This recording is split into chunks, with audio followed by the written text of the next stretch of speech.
How's it going, guys? I am the Acid Crab, and we are here this morning with some Jets of Time action.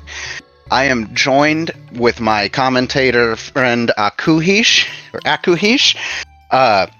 Aku, this is going to be a big, exciting race today, I think, between a couple really good runners. What do you think?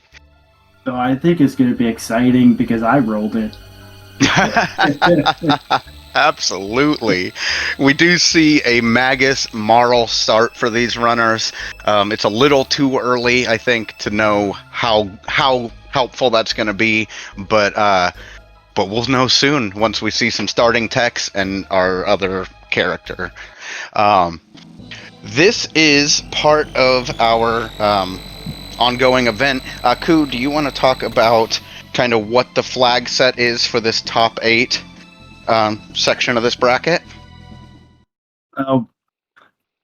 It's still boss rando, but we've added gear rando along with it, so all of the gear, or most of the gear, can have different effects,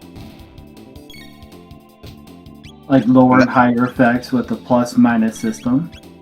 It really changes accessories in a big way, because the accessories can roll the really powerful accessory effects on entry-level accessories or things you find early on. It can make a big difference in a run. I want to real quick talk about what both these runners are doing at the start of this run here. We see Phone doing what we call the Dinodoro grind. It's a little riskier, but with Magus, it is doable with good execution. And gets you 2 techs on Marl and a decent amount of tech points for Magus. Nate is doing the Guardia Forest grind, which will get us a tab and a shelter for our trouble. Which in hard items, which this flag set uses, the free shelters can be pretty clutch for these runners because they're very expensive items. Right, and we only start with half of our normal monies, too. Yeah, that's wild, because that means Snail Stop is a much more deliberate choice as well, because we can peak Snail Stop, but we may not have the money to actually spend on it right away without really inconveniencing ourselves. Unless if you're like me and just buy it anyway and go shopping later.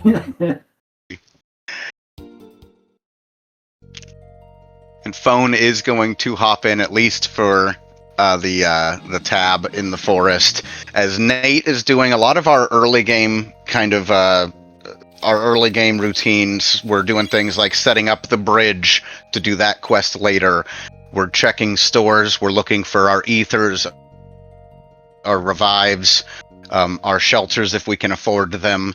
We're looking for healing items, because the healing items are also randomized.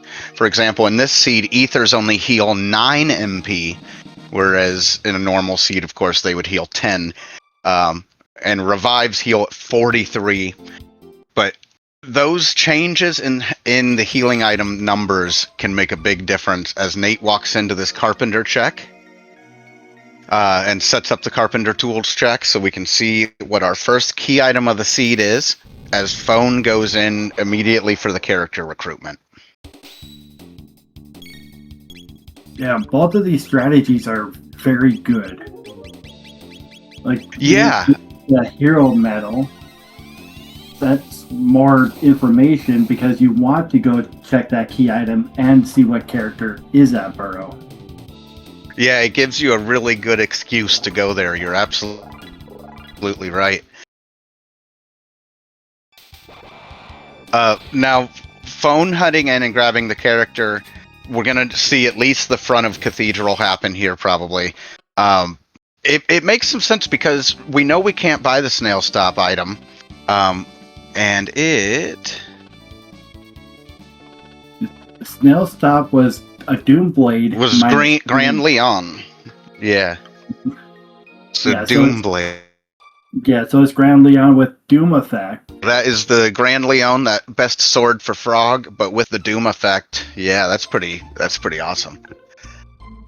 Yeah, and even with that -3, now that means have less power, but still a great weapon. Yeah.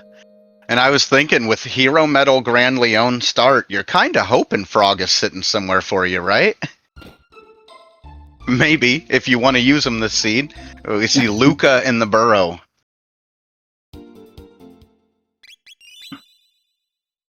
Phone gonna drop a safety save before delving into the desert for some chests. Because of the hard items and the limited money at the start of the seed, being able to come here is pretty nice to be able to grab some pretty good loot that you can either use or sell to be able to get what you actually need. And that was a bent hilt in the burrow. So a potential go mode item, we would need the other broken sword piece as well as Frog for that to be our go mode. And Frog could be in the back of Cathedral. I kind of like this tech list on Marl with the Haste Ice 2. It's pretty versatile. It'll be really good to see as we go through these first couple dungeons how this team starts going together. Yeah, and with the Ethers being 9, you can keep pumping them into Marl, and she can keep using her Ice 2. Oh yeah, absolutely.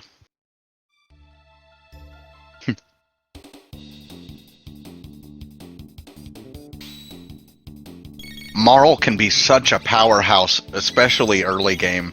Like, if you start with with the techs that you want on Marl, like, she can just be so handy for bosses that would maybe be tough, or encounters that would take a long time.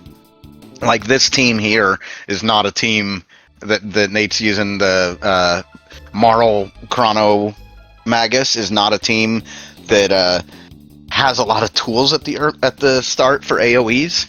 Until Magus learns his stuff, and Chrono, his AoEs aren't as good as everybody else's, maybe. But having that Ice 2 early is going to be really nice. We can see it in play on Phone's side, where he's taken advantage of the great tech point and XP gains in the desert that are kind of accessible as soon as you have the power to hit them safely. And that's going to be huge, because tech doubling is going to be massive this early with these numbers. And I should pay attention to how many tech points are being dropped down here. Yeah, I think it's 15. Which is pretty good for fights that you're able to jump like immediately into another one within a few seconds. Right. Yeah, so it's 5 tech points per creature on screen. That's which is nice. Which is equivalent to Hecarim's Cave. I feel like some of the early fights in Hecarim's Cave aren't quite as valuable as that, but yeah. The jar fights are valuable. Yeah.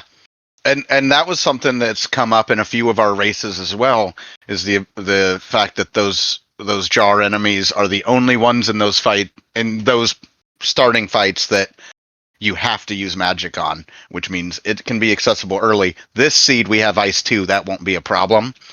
We see Nate continuing. Nate is doing the back of Cathedral. He's maybe thinking there could be Frog there could be Robo there. There's enough going on the field to play ball. So it looks like he's going to clear out the back of Cathedral there.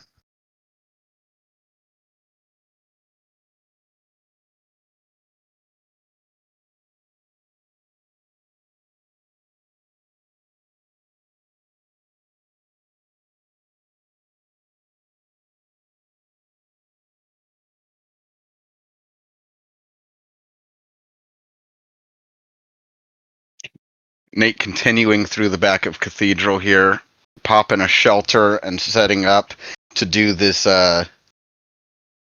back here. So if you aren't familiar, doing the back of Cathedral here gives you a character recruitment that can be very handy. and could block progression. For example, we mentioned a minute ago that Nate might be looking for Frog or Robo here. And the reason would be Robo unlocks the key item for doing desert. And Frog would be towards our Magus Castle Go mode if we end up getting that. So there's some good reasons to take this, as well as the XP and the extra tech points. But a lot of times people will save this for later in hopes that it's not valuable immediately, and that they can come through later, and no matter what boss it is, they'll be powerful enough to take it out. Yeah, Mega Mutant here. You have to take both parts out, but you can do physical attacks on the whole thing. Yeah. So that's going to let Magus actually partake. And that Ice 2 still hammering in these fights. Coming in clutch. Again, it's reducing the about 900 HP into 2 parts. That's why it didn't need all that much to take out. Yeah, that was pretty clean. That was good starting text for that fight.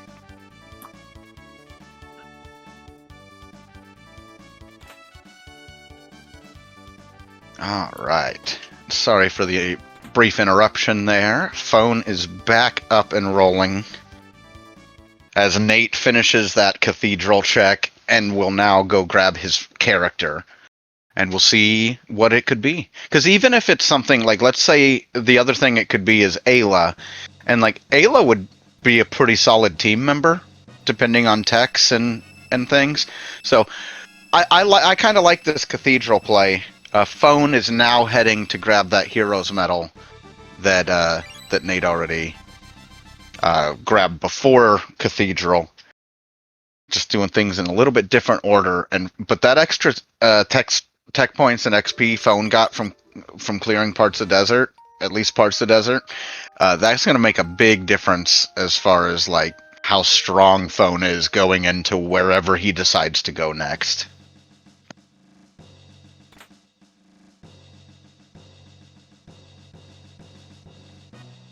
And we do find an Ayla, and she gets added to the team, for now at least. And with Marl having Ice 2, Ayla can toss those ice chunks if she has Rock Throw. Yeah, and that's such a good dual tech if they have that. They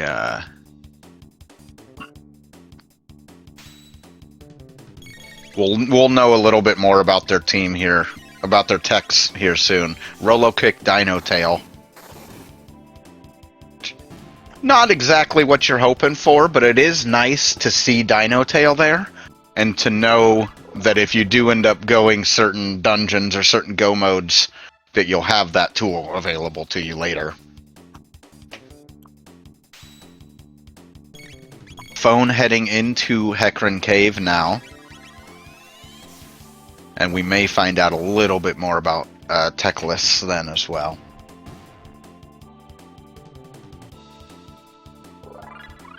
Nate grabbing that grind now. And making sure that all that tech points are going on Ayla and Magus as well, since they don't require unlocked magic.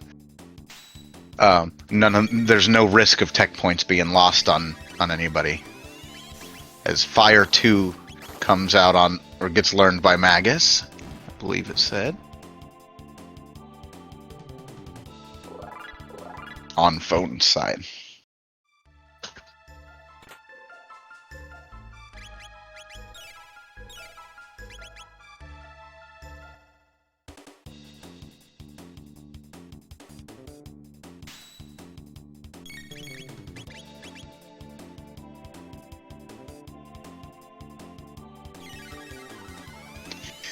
These desert fights are just, they can be so valuable if you have the tools to take them out. For a seed to give you, the ability to take those out early, it makes you so much more free on like what dungeons you can choose to check out early. Right, and then Phone going through here and now going through Hecarim's Cave, just getting a ton of tech points. Yeah. Although at a certain point, only Magus will be getting these tech points as Phone goes through this cave. Because I believe, I don't know if Chrono's learned his third tech, but but Marl has. As Nate continues clearing out desert. I have a question in chat about do enemies levels scale with you and what's required to finish a seed? Enemy levels do not really scale with you in Jets of Time. As far as what's required, there's 3 different go modes. If you take a look at the tracker, each horizontal row, the first 3 items are each go mode. So you have the 2 broken sword pieces, and then it would be Frog for that one. The second row there would be Gate Key, Dreamstone, and Ruby Knife would take you through Tyranno Lair to go to the Ocean Palace and fight Lavos. And the last go mode would be the Pendant taking us to the future, and then Clone and the Chrono Trigger. That would take us through the Black Omen to fight Zeal. So, very early to know which go mode we're going to end up taking here. But just wanted to at least run over those real quick. As Phone enters and finds a Lavos spawn,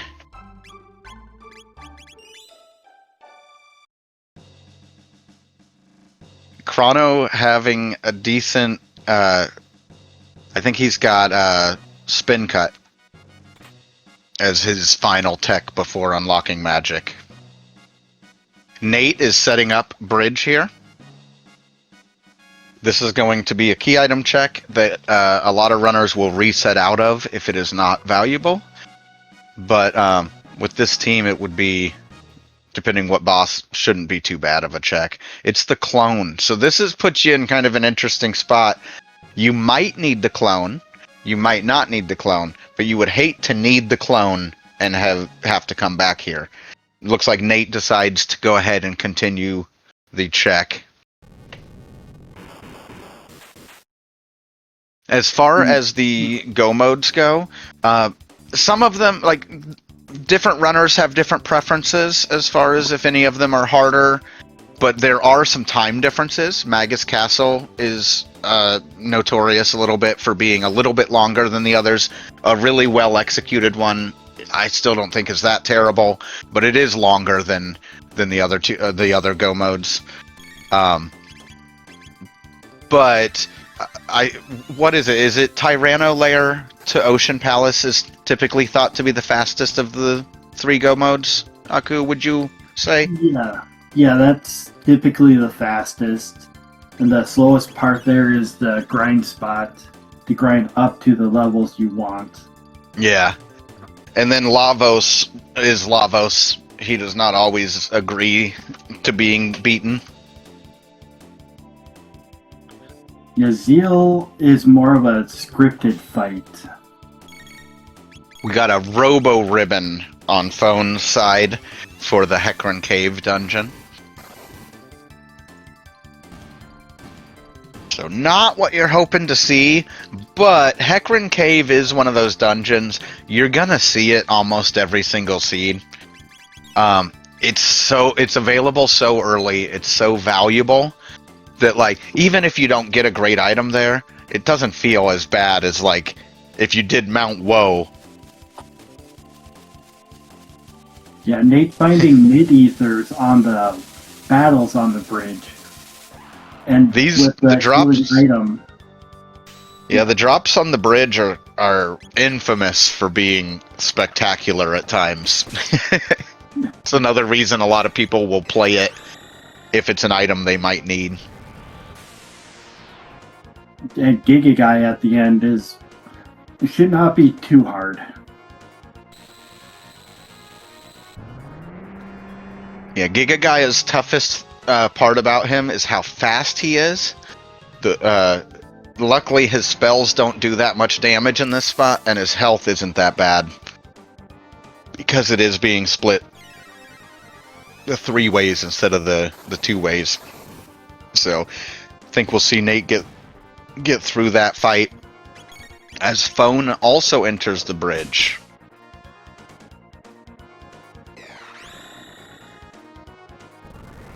So at this it point, would be Denadoro for our last check, and Phone might be. oh yeah, you're right. Phone might be wondering if Robo's in the back to do Desert for another check. Yeah.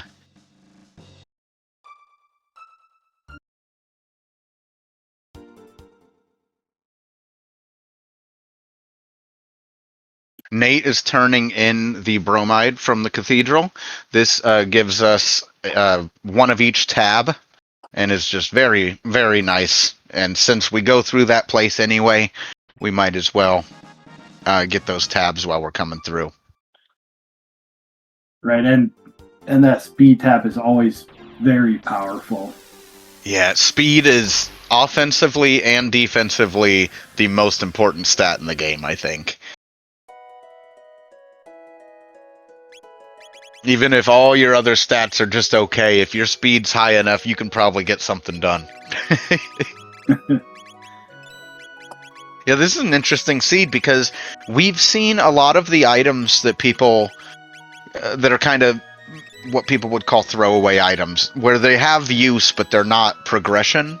We've seen a lot of those items come through already. We've seen the Grand Leon, we've seen the Robo's ribbon. Hero's Medal. Yeah, the Hero's Medal is like a fetch quest item. So it's almost like there could still be fetch quests along the way, but we're starting to run out of like junk items to pull. And that may play into our runners' decisions about what dungeons to go to as things open back up. Because sometimes the way Jet Seeds open up is in a little bit of waves. As Nate starts that Hecarim Cave run as well, and will be rewarded with the same Robo ribbon. Yeah, so do you think it's going to be a fetch quest on Denadoro or Gatekeeper or Pendant? That's a good question. It's perfectly possible for it to be any of those. It has to lead to progression because for those who may be new to the rando, Jets of Time, it's an open world randomizer, and it is 100% completable every seed. So there's not an instance where Thomas Pop is blocked behind Thomas Pop. So everything's accessible in a seed. But yeah, it could be Thomas Pop, it could be Pendant, could be Gate Key. The runners, I'm sure, would really like Gate Key. Phone finding a new and deciding to fight it real quick. There's pretty good tech points on the news. I want to say it's like a 12% chance to get a new when you walk through too.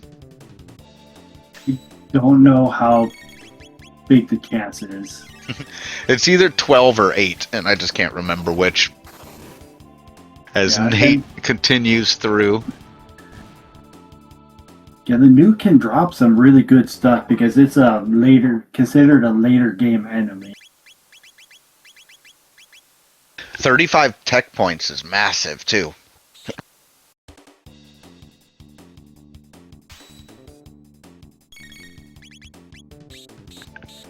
Nate grabbing this bat fight on the way through Hecarim, and then we'll run into that Lavos spawn. As Phone turns in Hero's Medal to get his Grand Leon. Sorry, hold on. Piece of sword. Piece of sword. Yeah, bent hilt. Yep. Grand Leon's at the shop.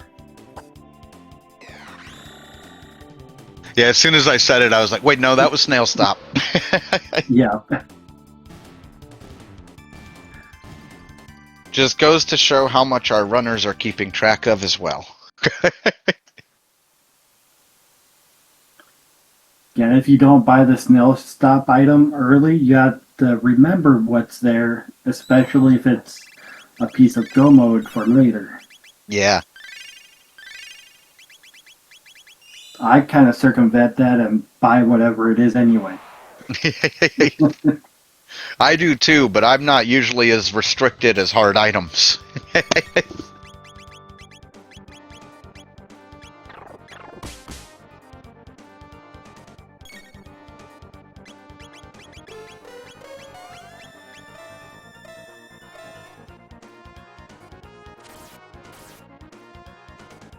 Yeah, those are the 4 items N put in are the 4 items that this check on Denadora can lead to.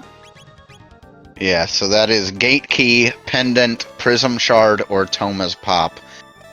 And each of those unlock kind of drastically different things. For example, if we were to find Gate Key, we would be able to go to Prehistory. That would give us a character recruitment and a key item check in Reptite Lair, which and access to unlock magic for our characters that require that. So that's something to keep in mind, is that whatever ends up being here is going to make a big impact on the routing decisions our runners even have. Because Pendant would unlock magic a different way that people may or may not choose to take, as well as 3 additional key item checks and a bunch of high tier loot. So really, Denadoro is gonna be the kingmaker for deciding where we go next. As Nate finishes off that Lavos spawn, and we'll be rewarded with the ever-powerful Robo Ribbon for our no Robo. Unfortunate. Yeah, Robo's either in the future or the past. We just don't know yet.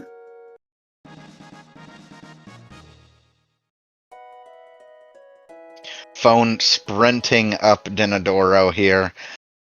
They know it has to be something useful for them. Nate also realizing it, and finding out that last check was not going to pay off. And so Nate heading straight to Denadoro as well. And Phone grabbing all of these chests because they're lowered in the item pool, so they're more likely to have items that you would purchase. Like consumables and healing and things like that? Like the mid tonic he just got and the ether he got as well. Oh, okay. And at times shelters.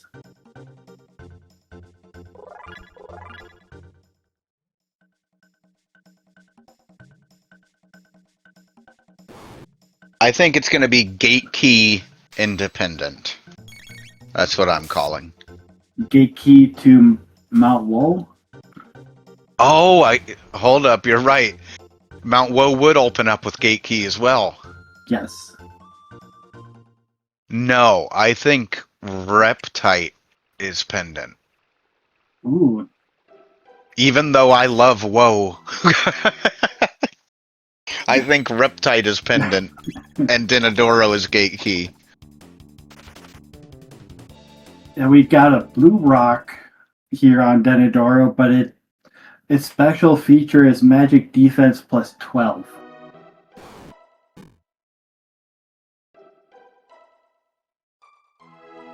So it's not really a rock I would put on.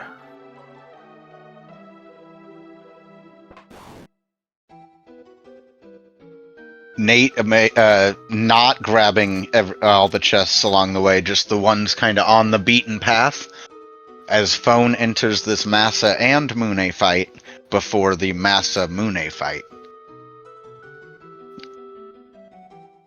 As Nate skips the gauntlet that we all remember.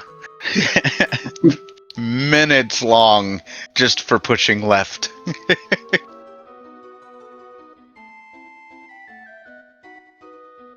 Now, the big reason our runners would be looking to unlock magic is, I want to just touch on that real quick. The first, there's 4 characters in this game that require magic be unlocked. They are before they can learn their fourth tech or further. That is Marl, Chrono, Luca, and Frog.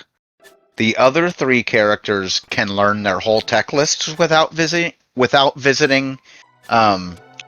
Specchio at the end of time. But those four characters require meeting Specchio before they can learn more techs. And we can see Yakra at the top.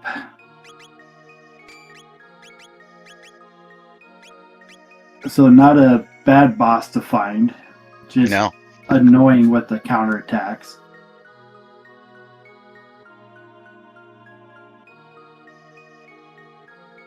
And the Masa and Mune fight dropped a speed tab.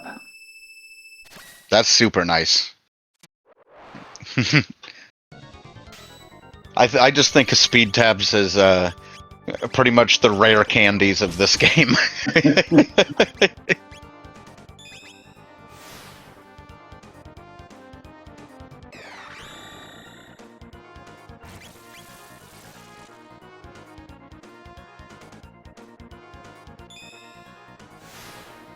We see Nate in kind of the first phase of this fight, that Masa and Mune fight, as we see Phone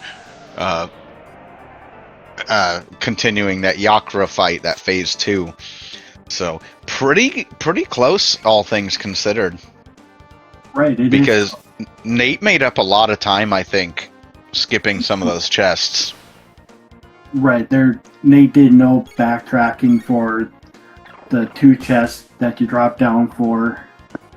Nate's not going out of his way to grab chests.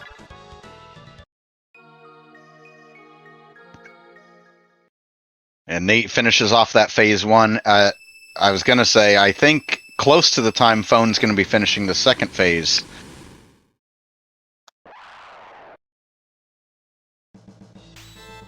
There is a bit of HP here in this spot. And it's not being divided by anything.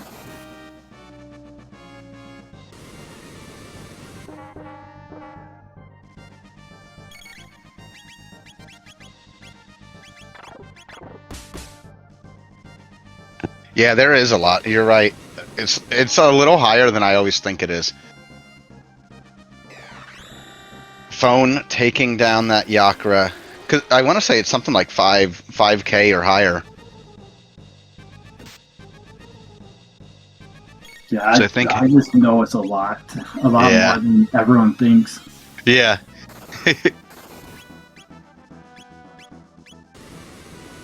What will Phone get for their reward?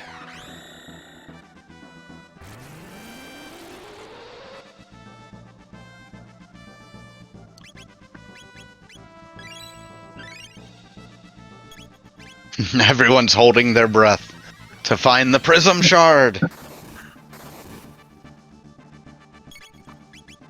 So Prism Shard, of course, will get us the King's Trial quest, where we would normally fight Yakra the 13th, so that's kind of funny.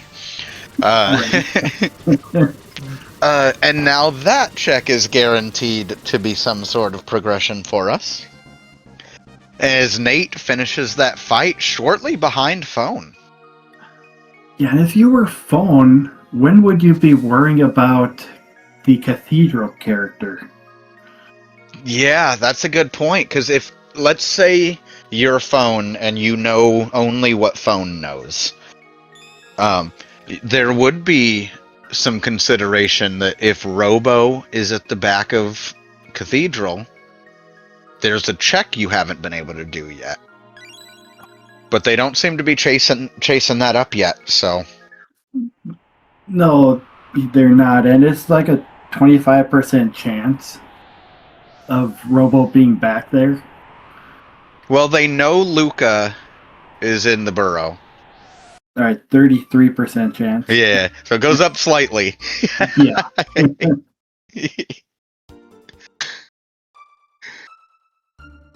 But yeah, you're right, they don't know, like... Yeah, they don't know anything past that. Yeah, they could have gone to the cathedral, did that, and appeared in the castle to turn in the prism shard. Oh, that's kind of interesting. Yeah. Imagine this seed, but you didn't have Marl yet. You'd be forced into that play, the cathedral, Right. to find Marl that'd be, huh. Sorry, I don't want to get too far down hypotheticals, but Nate is going to be just set up that Prism Shard quest as well, so we see just a very small bit of time difference happening here between these runners. Yeah, the main time difference is Nate did go to the back with Cathedral. And Yeah. still, like, right there with phone. Yeah, you're absolutely right. And it didn't end up being something that was tied to progression. It was just Ayla. But also, could we see a situation where, like, sorry, I want to talk about, like, the tech point losses that are happening a little bit. So, like, as we've continued going through these dungeons and bosses, we've continued getting tech points, except Phone's only getting those tech points on Magus because of no magic unlock yet. Whereas Nate, by finding Ayla and equipping Ayla early, is getting those tech points on 2 different characters. So Nate's kind of getting more offensive tools to add to the repertoire, whereas Phone's kind of stuck with what they have, which is getting the job done, but they're not going to get anything new until they find that progression we're looking for. And looking at Ayla's beginning tech list, Dinotail is a good later tech to have. Roller Kick is an alright tech. So, like, not until her next couple of techs. Yeah. Right now, anyway.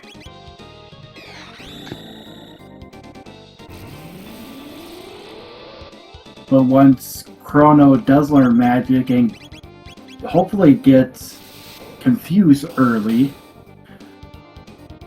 then Maro and Chrono would be a really good pair. That's absolutely true.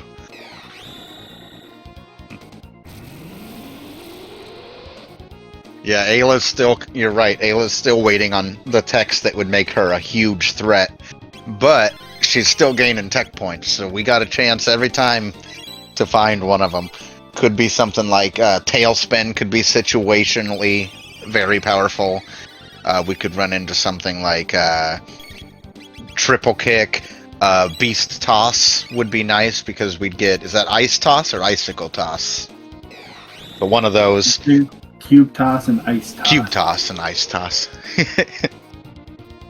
Yeah, that's. I get all the DS names stuck in my head too.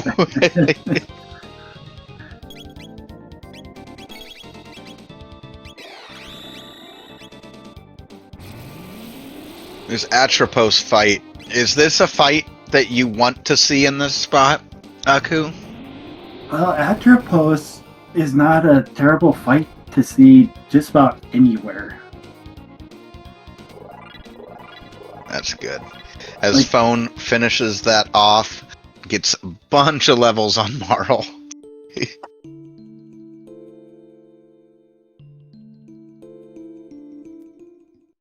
And we will get our reward for doing that. And we know it to be progression of some sort. Now it could still be Thomas Pop.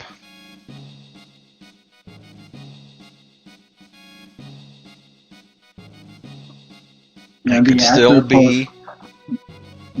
Oh yeah, go ahead. The Atropos fight is a fully scripted fight. And once she goes through the full script, she just explodes and does her final thing.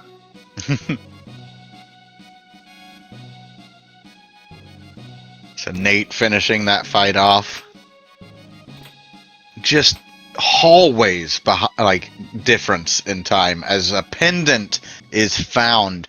Now pendant is really interesting, I think, because Pendant makes more decision points, right, than most of the others would, because you're going to unlock 3 different key item checks.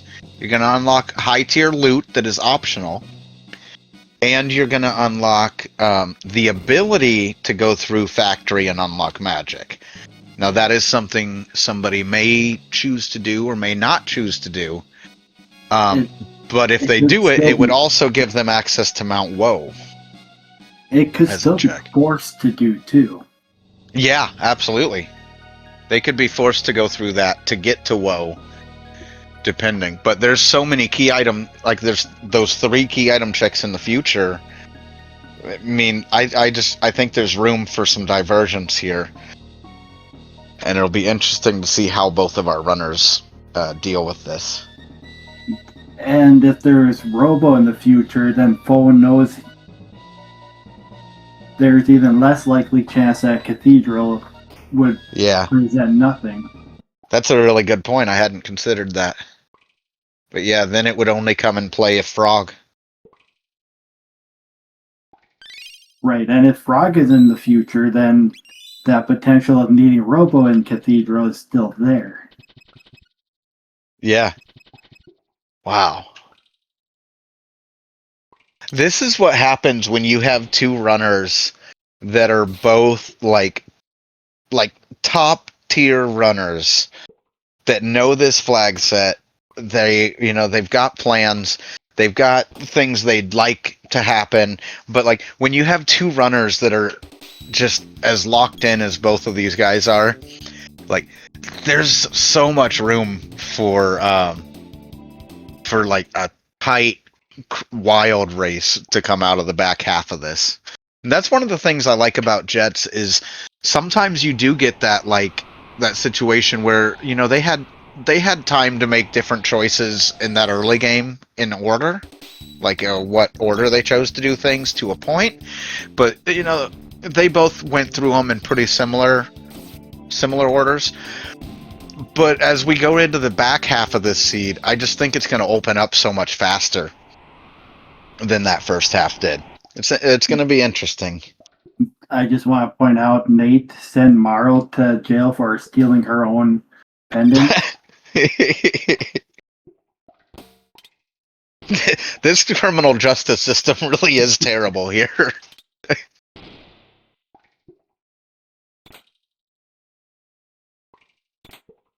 All right. And we have 1 Fritz save. Wow. That's wild. Speaking of corrupt systems, Fritz is here. Yeah, absolutely.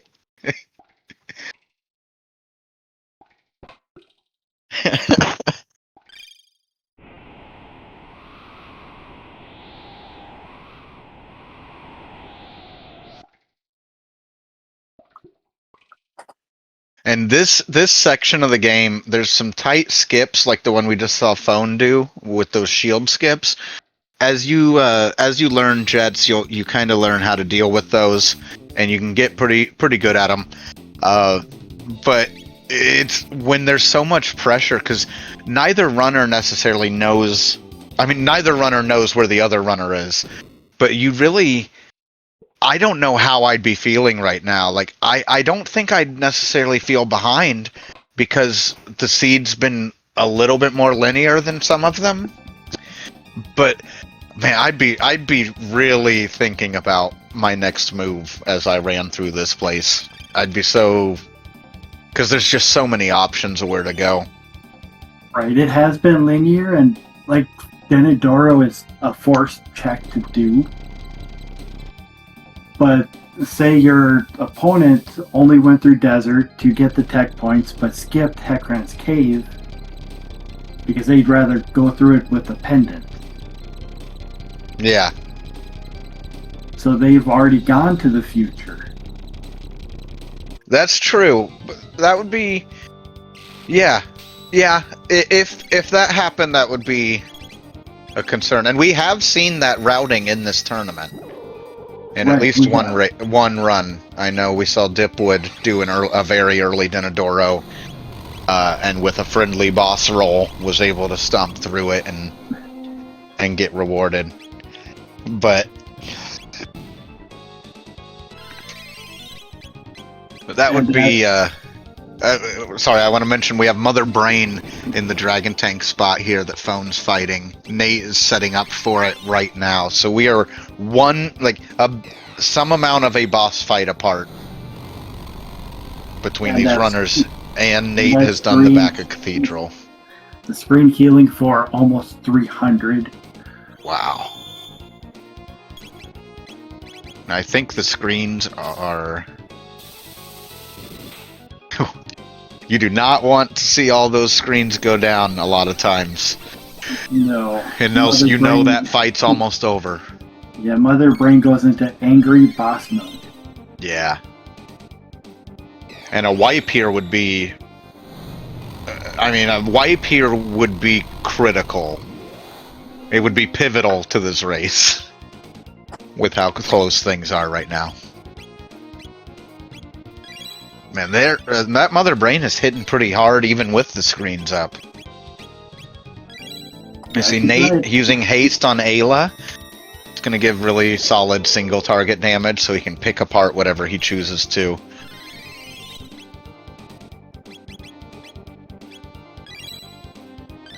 Marl's taking a little nap on Phone's side. Well, you know, you get tired.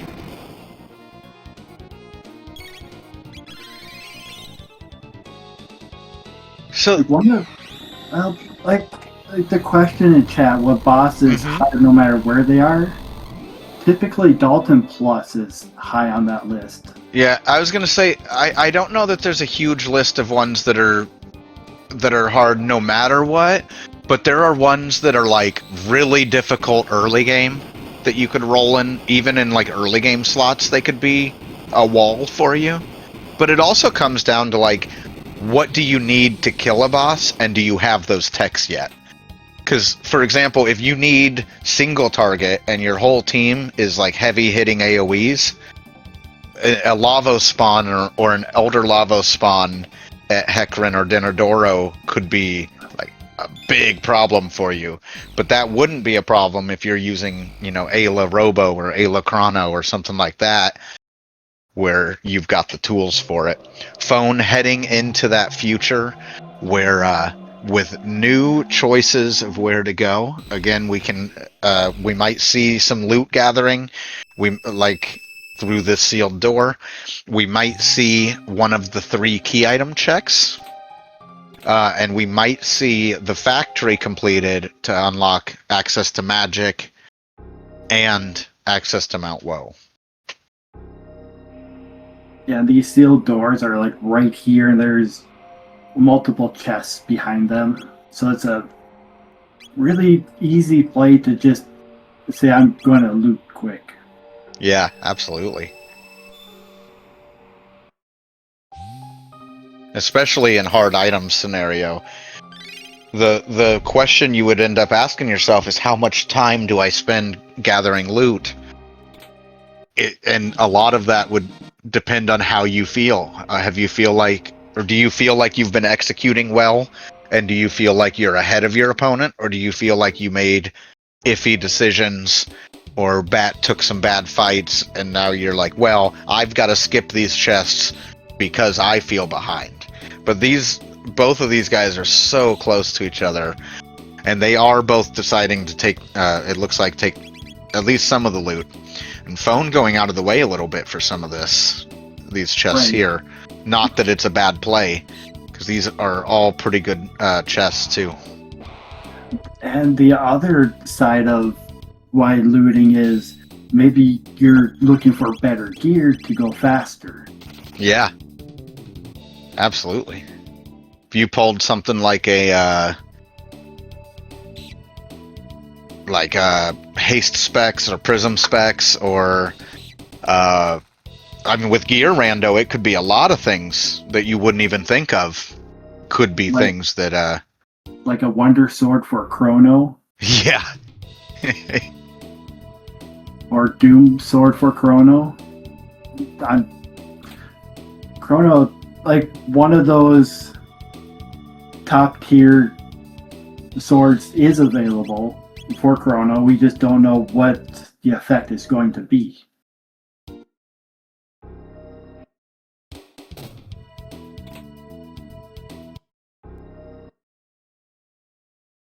And also survivability of the armor that you can find.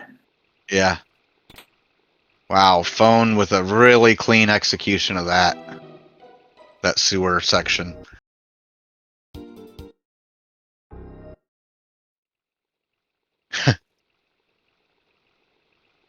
Yeah, lots of looting happening. Look at that. Nate skipping the top of sewers, perhaps. Or just doing it in a different order. But that would be kind of wild. Getting 0 encounters and skipping that little cutscene right there on phone side. Yeah. Nate skipping that top of sewers has put him into Aristome.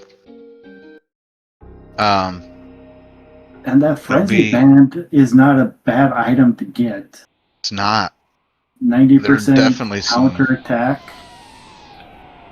You don't want it for every boss fight, but you'd like it for some of them. Yeah. I'm interested to see where Phone goes. Oh, Phone might be peeking the character. Yeah.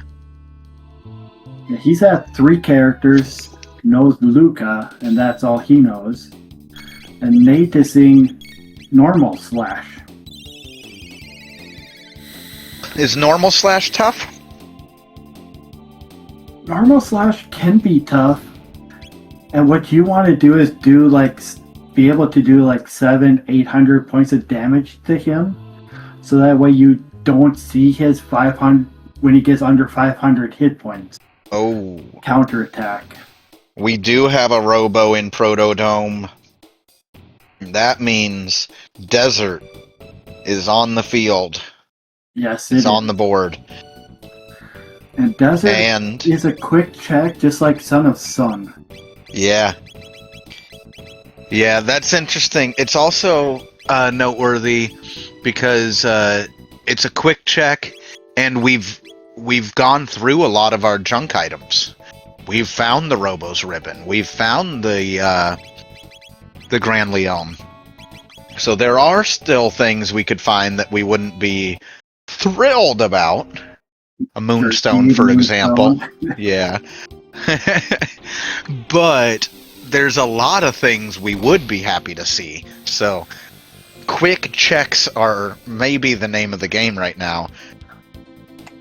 And there are 2 sealed chests in the mayor's house just south of here too, in both areas that you have to travel to. Yeah. And Slash is down and dropping a silver stud. Yep, Phone starting the desert fight against the Super Slash.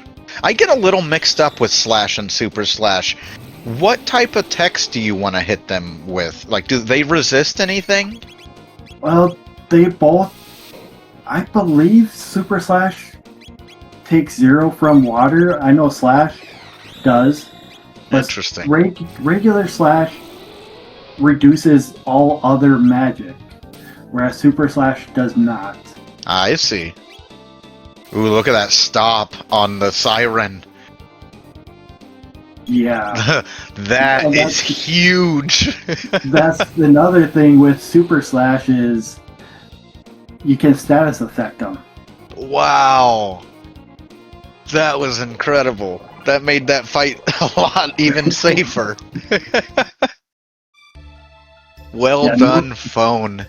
No counterattacks, no waiting for Slash to animate his attacks. Oh, a doom shot for Nate. For Luca. But really what we came here for as Nate is this computer here and then getting our key item reward upstairs from Doan.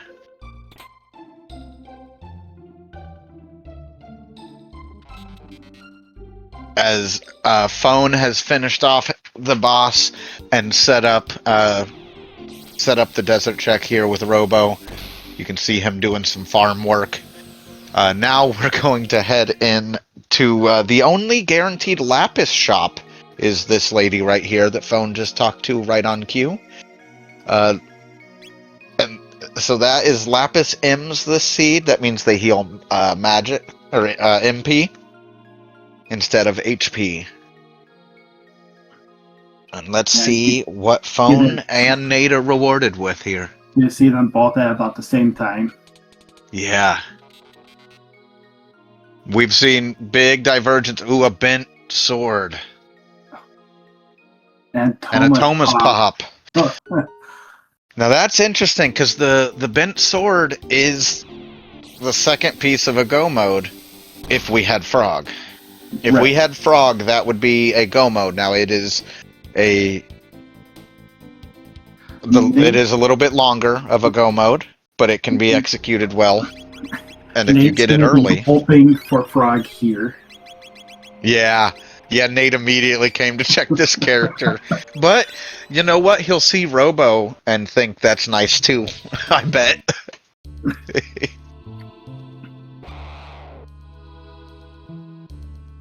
Phone getting Robo maybe caught up a little bit here.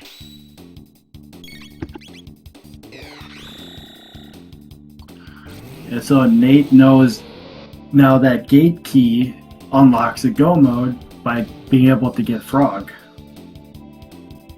Yeah, because Nate has all the info for characters, so you're absolutely right, Nate. If Nate finds gate key, Nate knows where a go mode is. Now, we are one piece away from another go mode. So, looks like Nate's gonna run straight to Son of Sun, or Sun Palace. And so is Phone. Whoa! We just saw Phone pass Nate live. And they each have a different key item under their belt. This is the divergence we like to see in a race like this. As they come back together to fight Guardian.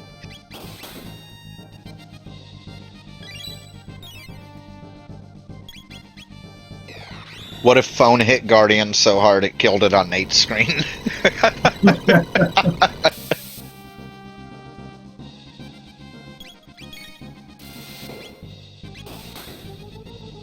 And I don't know how far Magus is down on his tech list on Nate's side, but Phone is showing Dark Matter is good enough to take out those bits. Yeah.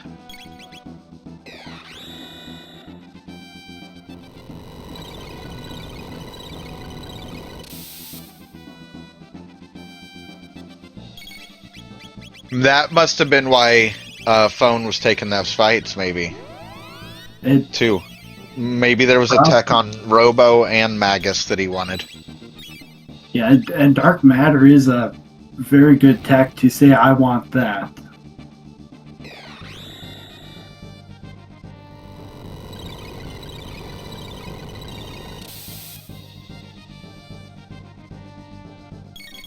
We are coming up on 1 hour into this race, as Phone and Nate are both playing as hard as they can here on this top 8 seed in the lower bracket, the Earthbound Village bracket of our tournament here.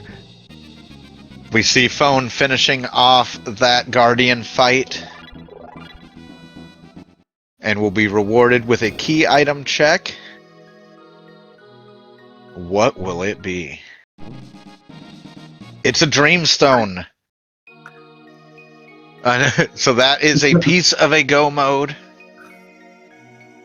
That is a piece of a third go mode. That is our first piece of that go mode, which means some more dungeons are going to be required here. So, Phone still has Eris, Nate still has Desert. Either of them could go to Genodome. It looks like they're both a little bit, as of right in this moment, They're a little bit locked into doing at least one more key item check before going like through factory to unlock Woe or something like that. Right, and Phone has Thomas Pop, so could go through there. Thomas Pop being one of those dungeons that if you can beat the boss spot there, the rest of the dungeon is cake. Yeah, and it also has 3 power tabs, so if you're power tab hunting, that's a good place to go to. Mm-hmm. So Gino is in play. Gino has a speed tab. Gino is not super fast. So Gino is sometimes avoided, especially if you're not going to get all the tech point gains while you're there, which would be less of a concern for Nate, who's 2/3 of his team is still getting techs. Whereas on Phone's side... Oh no! Now that Phone has subbed Robo in, Phone is also getting tech points on 2 of these characters now. So that might have weighed into his decision to swap Robo in.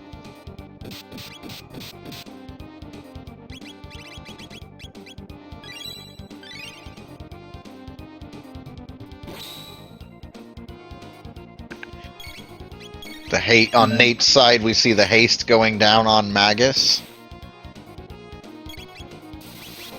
And still no dark matter on Nate's side. That may change. That may change here soon, but Phone finishes off that regular slash fight.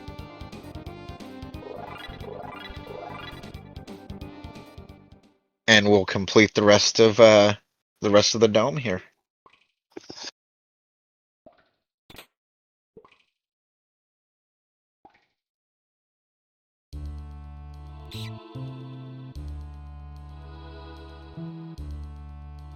We are just over an hour into this top 8 matchup, and we know a lot of info. We're still looking for things. We've got 2 go modes that we're 1 piece away from. And I'm noticing a very severe lack of kitty pets.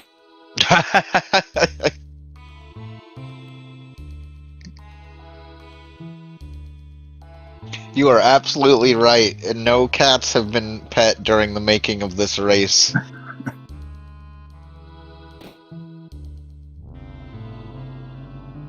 Robo's pulling Robo down off of the pedestal on Nate's side.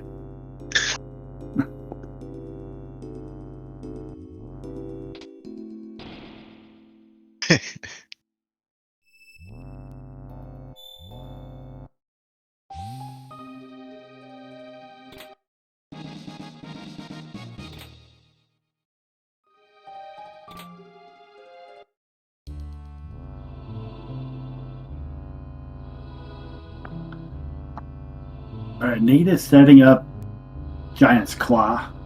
Yeah. Now that would be a pretty common thing for some runners to do, just because you're in this time period and you don't want to come back here later just to pour it out, or you want to have it just done so you don't forget later. But it'll be interesting to see, because it is a perfectly completable dungeon right at this phase in the game. Right. And it does look like maybe he's heading that direction. He may also be checking out Desert at the same time. Yeah, you were right, Aku. You called it. He was heading right into Giant's Claw. And that's interesting. Nate just got done with Desert. Oh, you're right. I'm so sorry. Yeah, you're right. No, I think this is an interesting play, because now Nate's going to get a piece of info that, like, he doesn't know this, but we know that Nate's going to get a piece of info that Phone doesn't have yet. Right, and Phone getting the other piece of the sword. Yep. Is he going to finally do Back of Cathedral for that possible frog? Oh, that's a really interesting thought.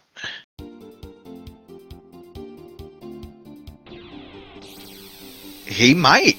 That's really intriguing, because you don't know what that character is, and Phone might be sitting there going, Well, if Nate did back a cathedral, Nate might be fighting the slash spot in Magus Castle right now, or something like that. You know, it's so easy to get in your head during a race because you have no idea where your opponent's at. Right. And like Nate is avoiding some chests down here. Silver Rock is a dull rock, just doing its triple tech. But Phone is still skipping out on back of Cathedral. Yeah, and heading towards Giant's Claw.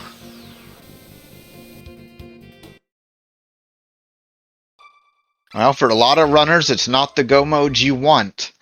But for a lot of people will also tell you, you know, if you're able to get a go mode and start running down it, sometimes that's worth its own weight in gold. Right, because if you're searching 30 minutes for another piece, and like it takes you 30 minutes for that go mode that you could have gone through. Yeah, it is true. For a coin flip chance of frog, it's hard to go back there an hour in, but it's also easier to go through there an hour in than it is 10 minutes in. Because you'll one-shot whatever boss is at the end of that place. Right. The encounters don't get faster. You're absolutely right. But this is the way this seed has diverted and then come back together like multiple times in the run and put us in the same place, same time. This is a fascinating race. Right, and Phone might be on the side of I skipped it, I'm just gonna keep skipping it. Yeah. Just go with the skip.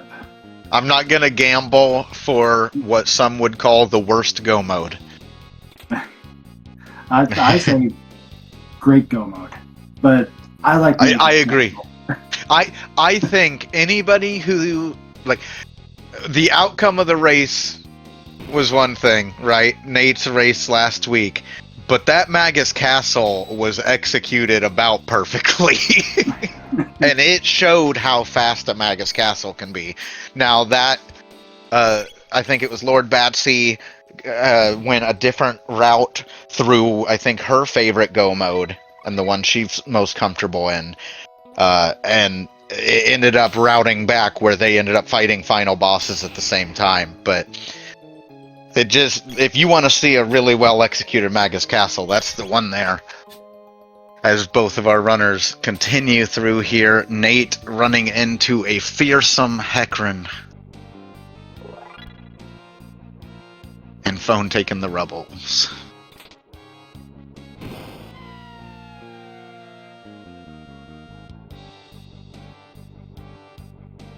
And after this, we got very little left to check.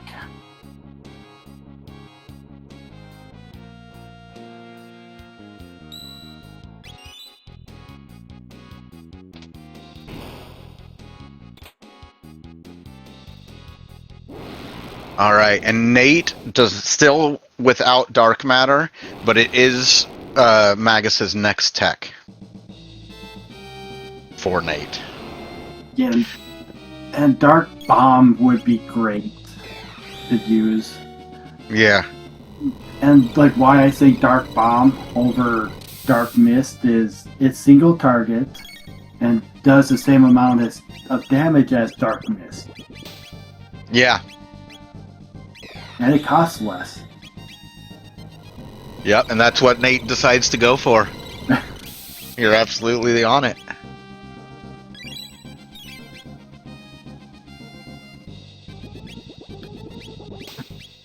A while ago, I created a sheet of all of the text and the damage calculations.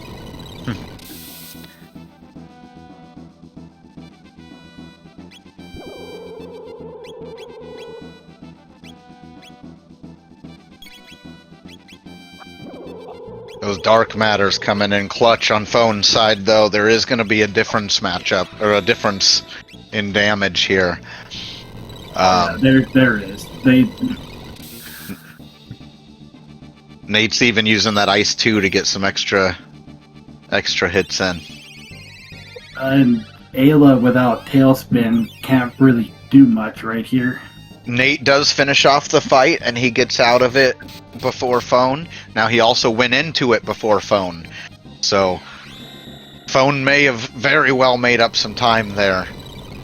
But, again, one of those parts of the run where we're going to see them at the same time, same place, as Phone finishes that fight right behind Nate. And they're both going to be rewarded with a very powerful...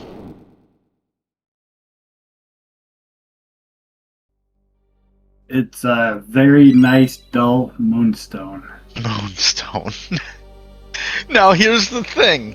Moonstone requires that gate key we haven't found yet. So we're getting ever closer to a Geno versus Factory into Woe decision. It looks like Nate is immediately making the decision to go into Geno. I think a lot of that is from Nate's early lock-in to characters that don't require magic. And frankly, Marl having all the techs you need. Nate's, I think, okay waiting for magic. And as far as they know, and we know, this could be Ruby Knife. Or Jerky. Could be. Oh, God, I forgot Jerky's still in play. We kept talking about the bunk items being pulled from the pool. But you're absolutely right. Jerky is in play still. Yeah, because Mount Woe would then be forced to have gate key. Aku rolled this seed. And we do see Phone also following suit into Genodome. What a tight, the difference in this race is not going to be a lot at the end. You know what I mean? Yeah. When everything comes together, I think these runners are going to be right next to each other.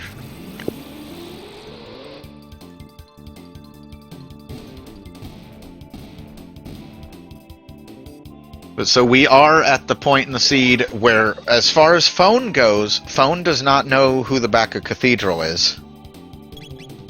So, if Bacca Cathedral was Frog, there's got to be a part of Phone that's thinking that that could be the case. And worrying that his opponent is already running through Magus Castle. Now, we happen to have the benefit of knowing that that is not happening. That that Nate is also in Genodome. But Nate also knows that a gate key would be go mode for Frog. Or for that, a gate key would give access to the character recruit that's Frog, and that would give us a go mode. As well as a chrono trigger would be a go mode.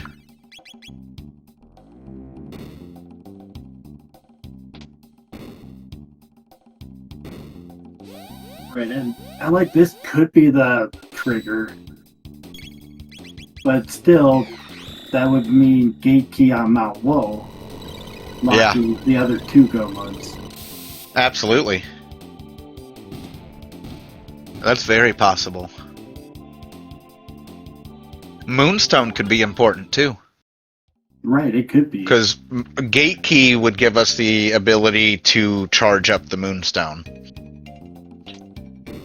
But yeah, it's going to be interesting to see is what ends up being relevant out of these things that could be. You know what I mean? What order do things lay out so that we can start thinking about where players are going to go? You know what I mean? Because right now there's so much in the air. There's routes that could still lead us down different go modes.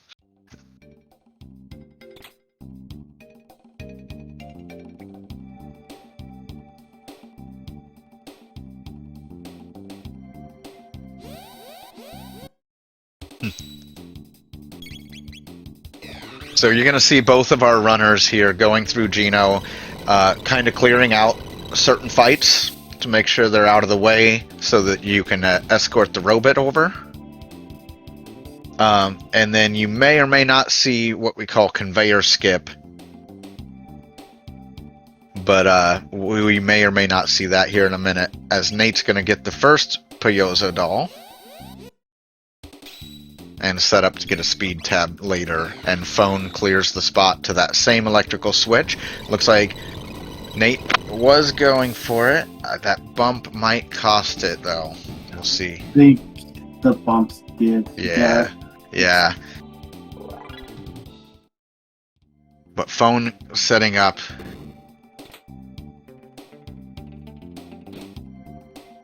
I think you've got 3 chances for it to save time, I want to say. And that looked clean. That looked clean. Yep, there it went.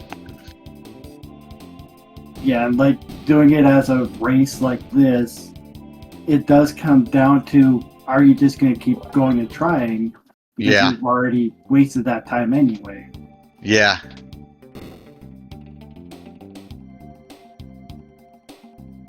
So second try, pretty solid, as Phone sets up to do the same thing on it. Oh, no, he's getting some of these, Oh, that's awesome. Getting the double door. Right. And if you do it just right, you can get the doll and open the door at the same time, so you don't have to do that little backtrack. That's cool. Doesn't save too much time, but if you're looting everything, like in a Chrono Sanity Seed. Alright, that looked pretty solid on Phone's side. Yep.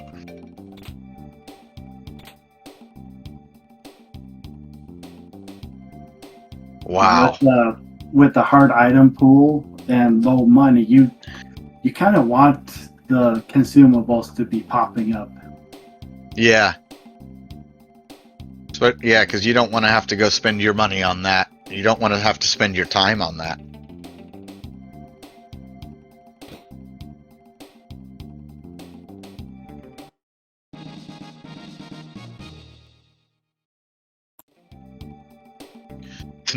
As Phone continues towards the Mother Brain room, we're going to see a lot of these turrets, these little laser guys.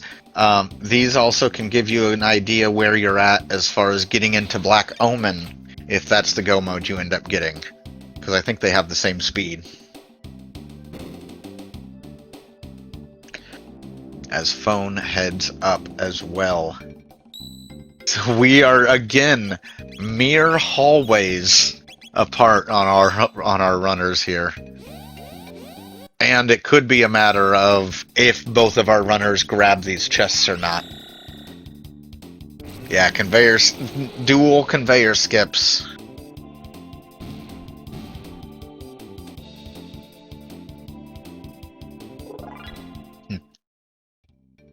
So we'll have to see what boss ends up being here, and most importantly, what key item ends up being here. Yeah, it's more on that key item now. Yeah. We're more than strong enough to take down any boss. Yeah. We have all the right tools too, I think, for both of these teams, really. Phone would maybe struggle a little bit more on single target, but Robo might make up that anyway. Make up that difference. Well, yeah, and it would only be the lava spawn for a single target. Elder Lavos, yeah. Or this one. Oh yeah, Zombor. Retinite. Or Retinite, but the one that does not take magic damage. Alright, we see Dragon Tank here.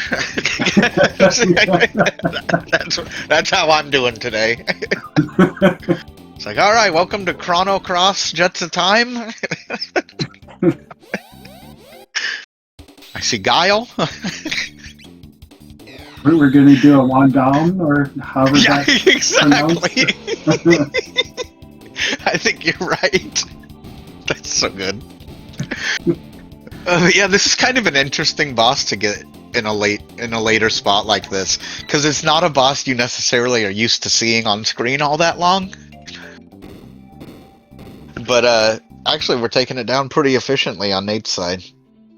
Right, and like Dark Hole would be good. Oh yeah. It'll still damage both parts when it's near enough to Magus. And Ayla's triple kick. Yeah, that triple kick is huge.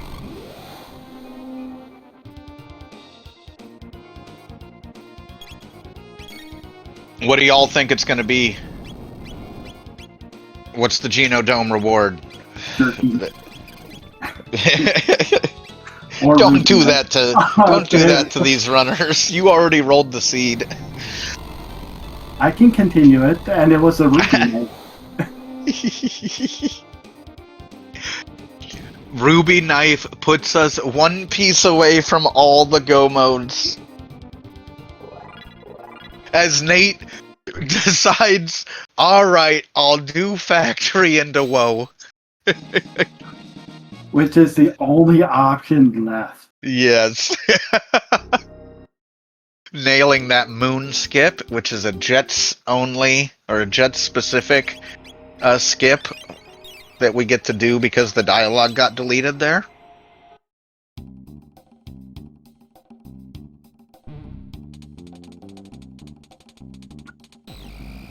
As Phone right behind, also doing the moon skip. So,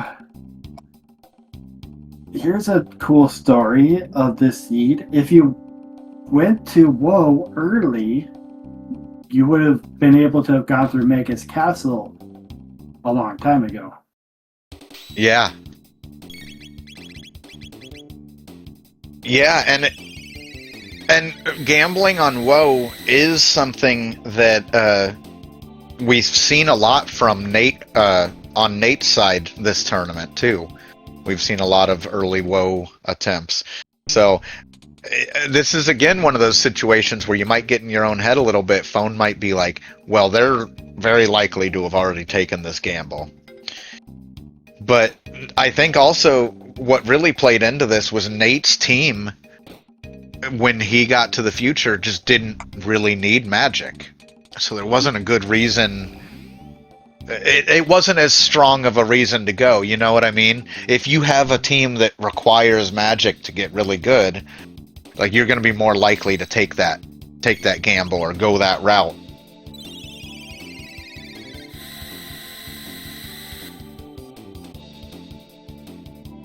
But this will give us gate key on WoW, I believe. It has to be. Yeah, there's no fetch quests, right? Yeah, or Moonstone. No, it can't be Moonstone. Moonstone's got to be Reptite, then. We have Moonstone. Oh, what am I? Yeah, you're right.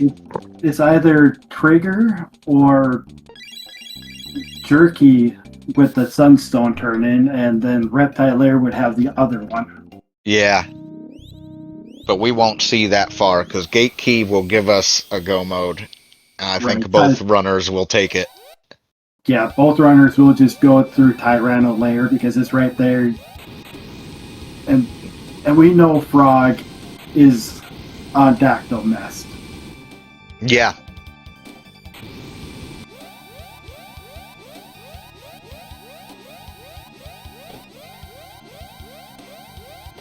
Nate finishing off that R-Series fight right as Phone enters it. Wow.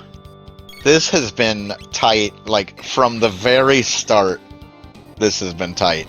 There was the Bacca Cathedral versus Denador, or versus Hecarim Cave difference for a little bit, and that desert grind from Phone early on, but other than that, they have been neck and neck, catching back up to each other throughout this whole race.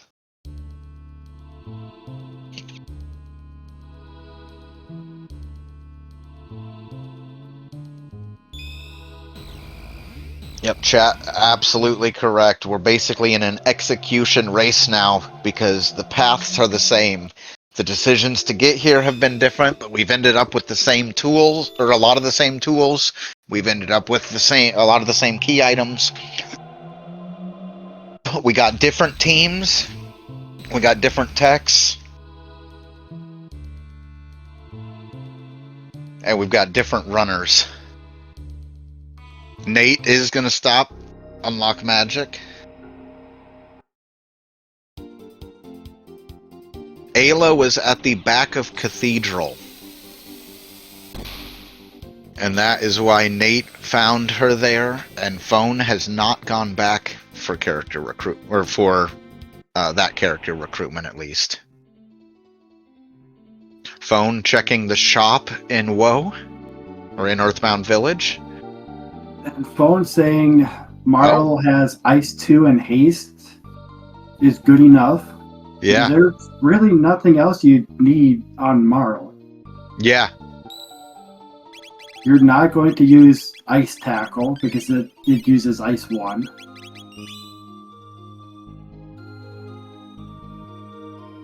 And the other techs that Marl and Robo would do are not all that great. Phone sprinting up that cave to go to Woe. We're gonna fight these beasts and then head up. Not gonna see probably a lot of rubbles. Not gonna see anything but those mandatory fights along the way, most likely. But there is still some room for a few chests that aren't that far off the beaten path and could be very valuable because these are very high tier chests.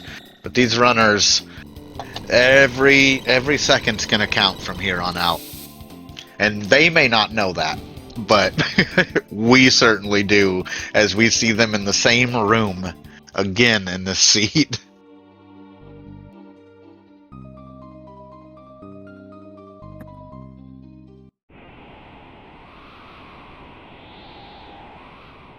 Yeah, the other tech that Phone can get dual tech is Cure Touch.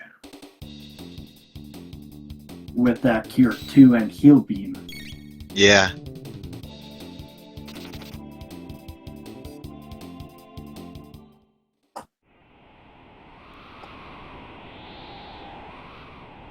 Maybe Nate's hoping for Life 2. With Ayla and Marl, they got the Ice 2 throw, the Cube Toss. Yeah, Cube Toss is really... Oh, yeah, Cube Toss is really good.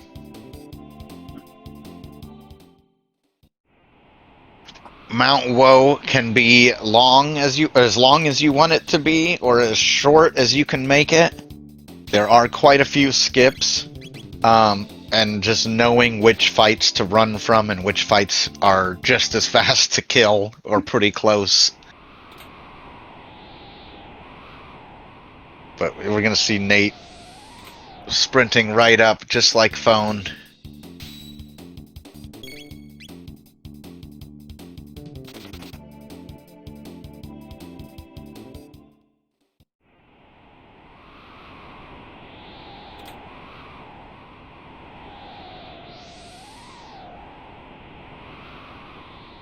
I keep almost hoping to see a Chrono endgame sword. Oh yeah. Maybe a rainbow.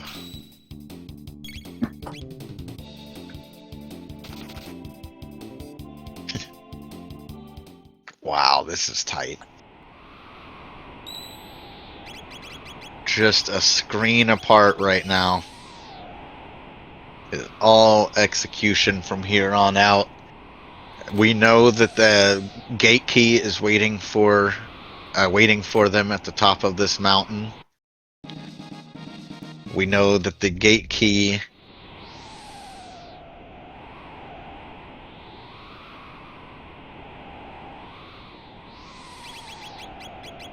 will give us access to Tyranno Lair.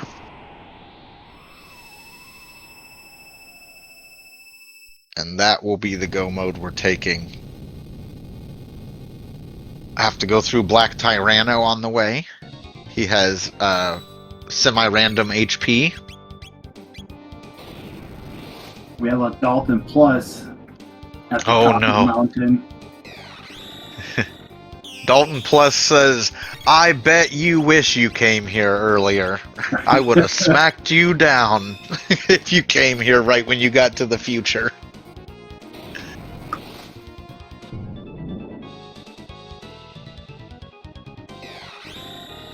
But our runners should be prepared. Although he can surprise you.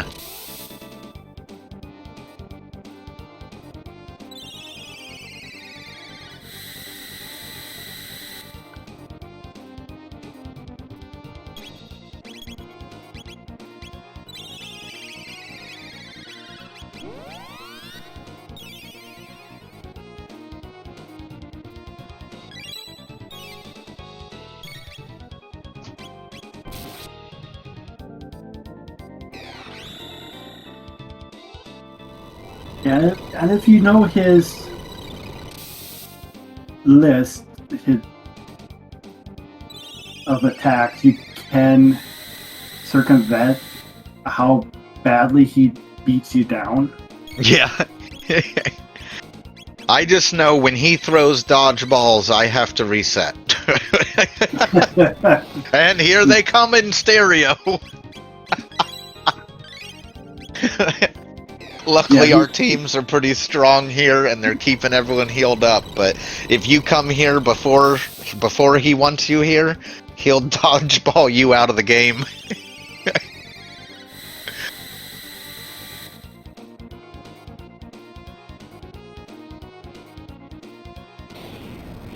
Yeah, and Ooh, I think they 317. would be physical.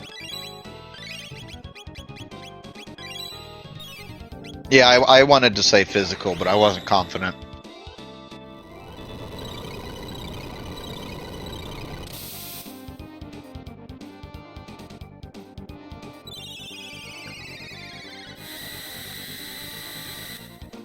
This is where we start wondering if the party difference will make a difference in some of these boss executions. Will Ayla being available with triple kick be a stronger fit than a Robo? And I don't know the answer to that right now. I'm not sure how big of a difference it'll make in the grand scheme, because that Robo is hitting hard. He's hitting for 1300.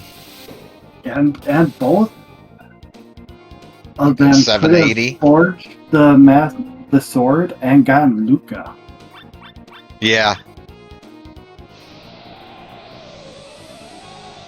Alright, Phone finishing off that Dalton Plus fight. Nate started that fight a little bit after Phone, but is finishing it up pretty close to the same time.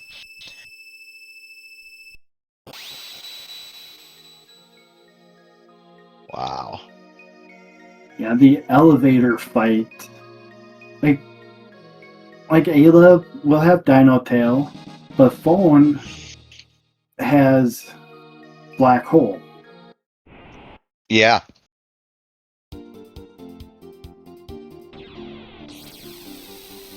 Yeah, that is an interesting point. I am interested to see how the elevators go compared to each other.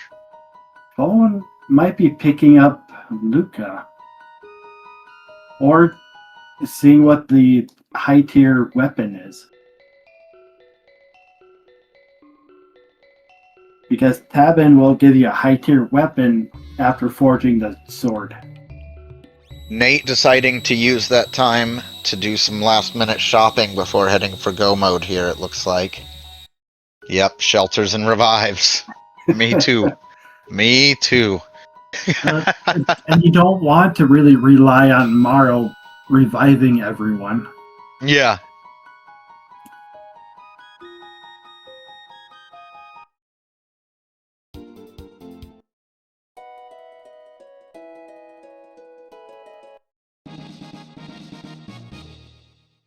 There's the Chrono Sword.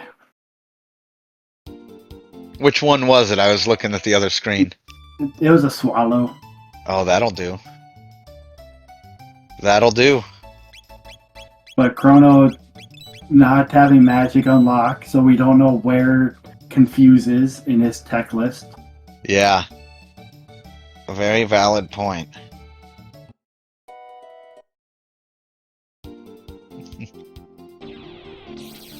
Yeah, and it was a minus something, but even with a minus, it can still be very powerful.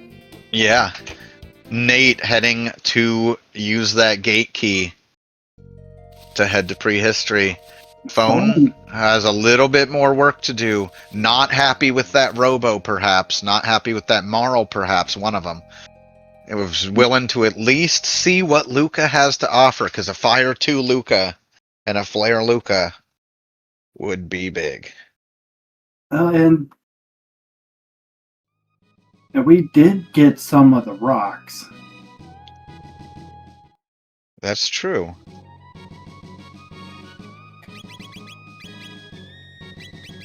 Layer right away. Flare's nice. I think a lot of the... some of the... Like, Flare's really solid, but I know a lot of the really great dual techs use Fire 2 as well. Right. So, we'll see.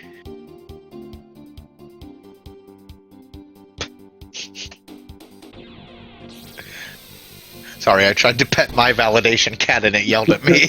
I don't know if it went through the mic. Nate heading right into that Tyranno lair as Phone goes to goes through the portal to go through the end of time to also gain access. Wow. Not a lot of time separates our runners here. I'm going to make a note of the time when Nate sets the Dreamstone, because that'll give us a reference point. Phone checked some of the rocks. At least. He did. And like there's one rock, the Denadoro rock, you're pretty much guaranteed to get. And they both did get the rock in Giant's Claw. I didn't catch the team speed, but these runaways are incredibly fast.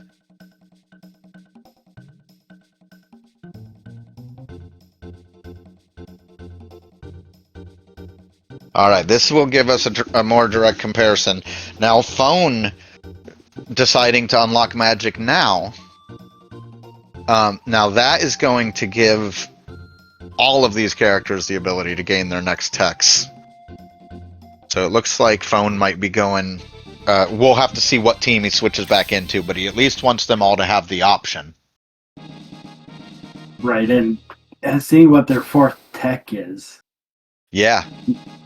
That's a good point. Just being able to see what that next one is would be a big difference. And we got North Cape Magus.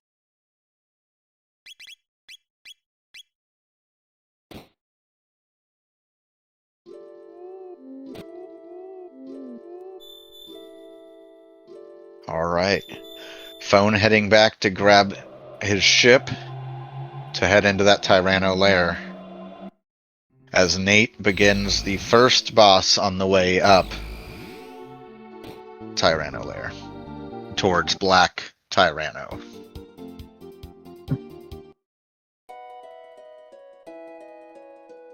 Bowen also getting his 10 free mid-ethers.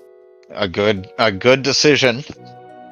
If you're gonna save Fitz, you might as well get the bribe you accepted for doing it. Right. And with the hard items, like anytime you can get free consumables, it's more beneficial. Absolutely.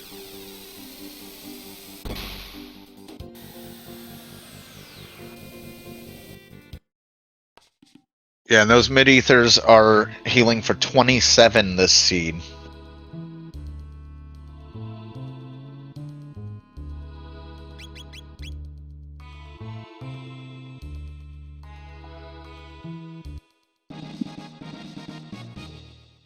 So there's that Black Rock for that team.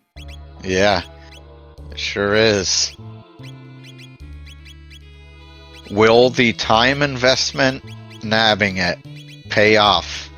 Because Nate finishes off the first fight of Tyranno Lair, and we'll head up towards the next one. Yeah, and the special bonus the Black Rock has is magic defense plus 12. It's not one of the ones you probably think of when you think of what you'd like it to be. It's not bad, right? It's just not amazing. Right. It's like the stats are really great, but they're not the stats that make the run faster. They just make it safer, right? And sometimes safer is faster. That's true. Yeah, plus 12 magic defense isn't haste, but it is plus 12 magic defense. Right. What's a magic seal give? Because that thing rocks. Like plus 10 magic plus magic defense. Yeah. Nate starting the Black Tyranno fight. Second half of that felt fast. As Phone heads to set the Dreamstone. Now Nate set the Dreamstone at 137.33. So not a lot of difference here when you're talking about an endgame boss gauntlet that can come around 15 minutes, you know what I mean?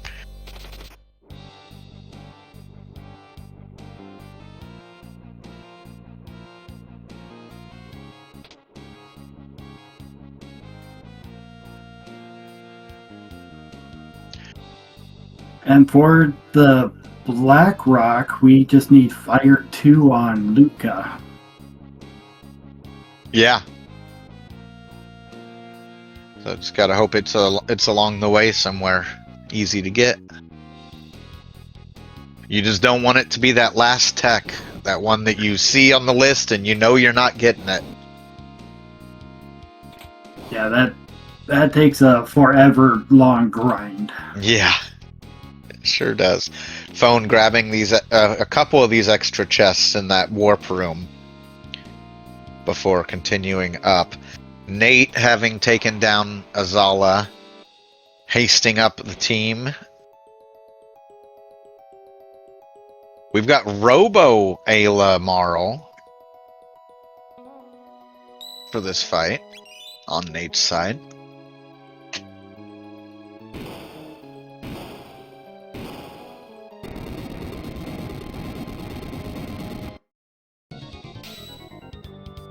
Alright, Phone coming to that North Cape Magus fight halfway up Tyranno Lair. As Nate continues hammering away at Black Tyranno, hoping to take it down before we find out what that countdown leads to.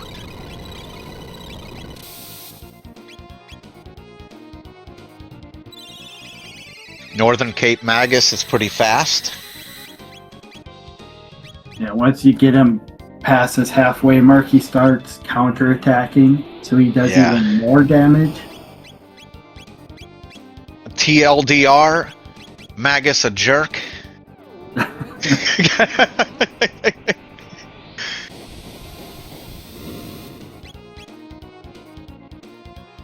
As Nate finishes off that Black Tyranno, an alloy blade dropping. And a time hat. And a time hat.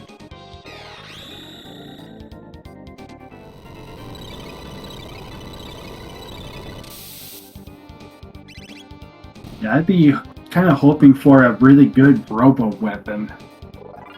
Yeah. And there's not a ton of robo weapons that get you excited either. There's like two or so that I'm like, oh yeah, that's great. With Gear Rando, it'd be that's true. And an end game effect. Yeah, no, you're absolutely right. Just another way that the different flags can change up how you prepare for situations. Phone heading into the throne room, where we will get ready to start the Black Tyranno fight. As Nate runs up Zeal, we're going to make a quick stop in Kajar. Yeah, and Phone knowing Antipode 3 will help out a lot here in this fight anyway. Speed tab for Nate. Yeah, Antipode 3 is a very solid tech where it is good. Where it is not good, it is not good. But that's every tech.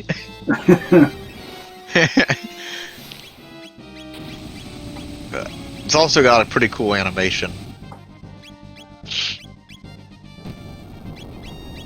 Antipode 2 is especially good for this go mode. Or Antipode 3. It kind of would struggle a little more in like a Black Omen or a Magus Castle go mode. But this is... Knowing Antipode 3 and Magus Castle would be good because you got 3 elements between those 2 characters. Oh, that's true. Yeah. Fire, so water, then you'd have something for Shadow Barrier. And Shadow would be Antipode 3.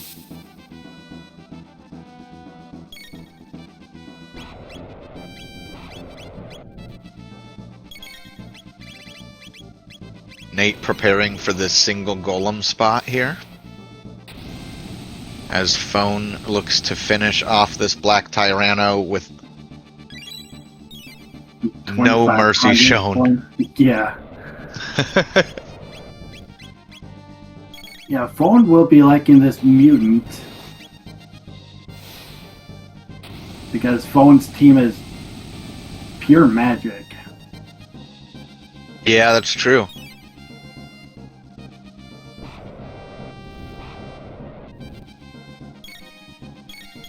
Yeah, Giga Mutant at the single golem spot. This Tyranno is just a tank. I say as he dies. As he runs out of health. 2,500 points of damage each turn. Yeah. From the Antipode 3.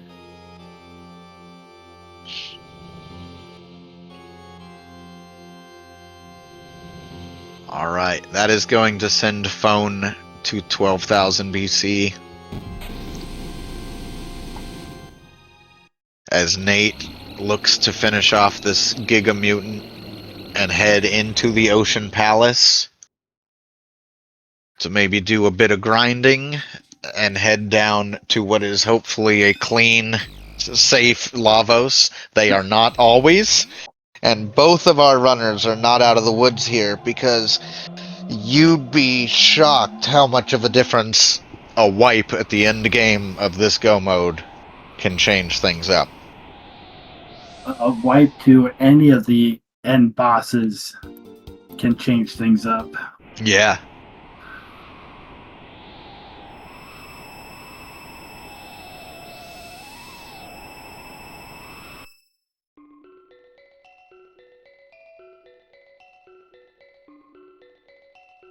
Seems like this mutant's got a pretty good amount of health in this spot. Yes, he does. And Nate isn't really hitting hard with magic, having dark matter and ice too. Yeah. Yeah, that's true. We're kind of missing our key magic AoEs, but we're replacing it with some hard-hitting physical ones that'll be really helpful in our endgame boss gauntlet. Both of our runners taking the time to grab that speed tab Phone just nabbed. As Nate comes into the Ocean Palace.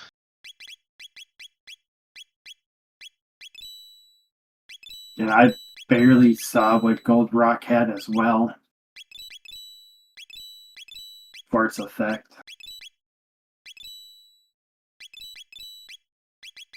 Phone doing some last minute selling and buying at this new shop, one of the best in-game shops, as well as Nate goes through these gens. and heads towards our grind spot. Got to hit one switch along the way, and then we'll be heading to the grind spot to decide what level to grind to. You'll hear a lot of different opinions about what level to grind to. A lot of it is gear dependent and team dependent. But some of it is just runners are comfortable at different levels. So it'll be interesting to see what these runners grind up to.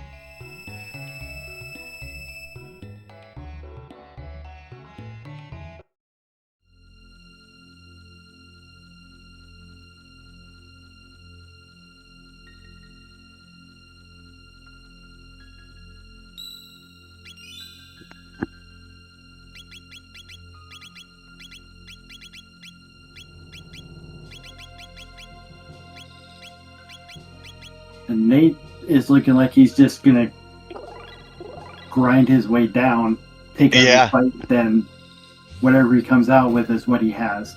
Yeah. A solid play if you're comfortable and you're confident in your team. Yeah, There's a lot of...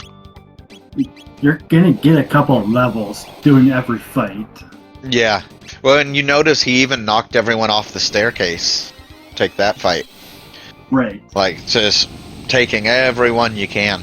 And that's something I've been seeing a number of runners do that I think is really clever, actually, is I've seen a few runners where if they accidentally hit one of those guys on the staircase, they'll smack all the other ones.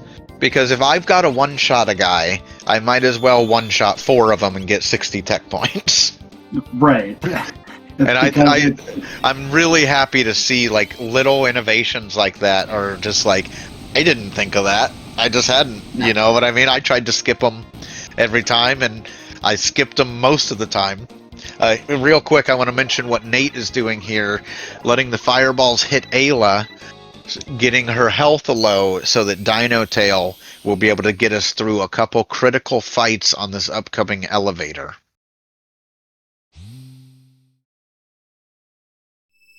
Yeah, Phone just smacked that Giga Mutant. Yeah. Put it in the corner and said no. That is some time made up for sure, because that fight took Nate a little while to pound through. And so if we see a couple other fights like this twin golem spot coming up at the end of this dungeon, depending what it rolls, if that tech is equally useful for that fight, we could see a lot of time made up here. And this is the elevator that we've been talking about for 10 minutes on Nate's screen. Dino Tail.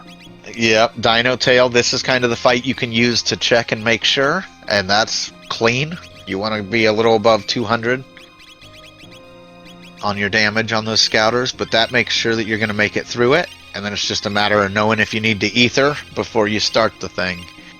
But Nate's going to jump down, start that lift. That puts us in a series of fights that normally would require you to choose targets and do different types of magic and attack physically and do all these things. We are going to use dinosaurs instead, I think. Now that is a part of this go mode where Phone won't have quite as good of a tool as Nate to use for this elevator section. And if you noticed in the beginning, it dropped a mid-tonic and a full ether, or hyper ether. Oh, that's nice. So we're going to get some more high-grade consumables as well.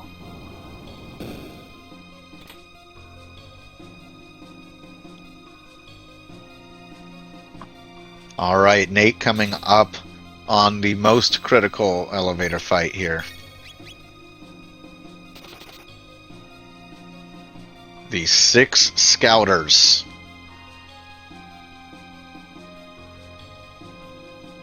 One Dino Tail. One Dino Tail. As Phone runs down to the grind spot, and we'll make a similar decision to Nate about how much to grind. how much is needed for this team. Phone might have to do a little more because they switch teams so late in the run. Right. And this is a really strong spot to gain techs. Yeah, I mean 80 tech points per go when you're talking about like the expensive techs cost 800. Like, that's pretty decent. But Phone does decide same thing. I'm going to knock everybody down the stairs and then I'm going to beat them up at the bottom of the stairs. Yeah. Yeah, if you're going to get into a fight, just kill everyone there. Don't leave anyone behind. Yep.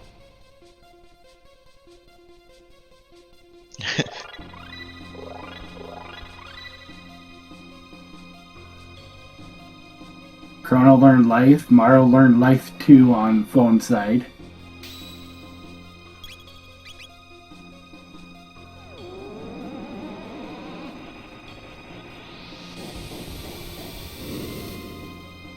Nate saving before this twin golem spot.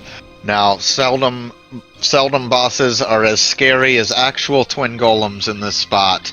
But what do you think about Yakra 13 and Yakra 13 making Yakra 26? I think I would be more wanting to single target. Dual targeting wouldn't matter as much because Ooh. they're going to counterattack anyway. That's really unfortunate. We start off with a chaos on Marl that knocks her out of being able to haste. Oh no, she already got off the haste. They both targeted her, so she was... Okay.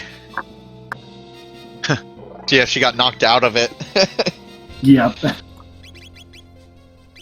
Now being able to get another haste off.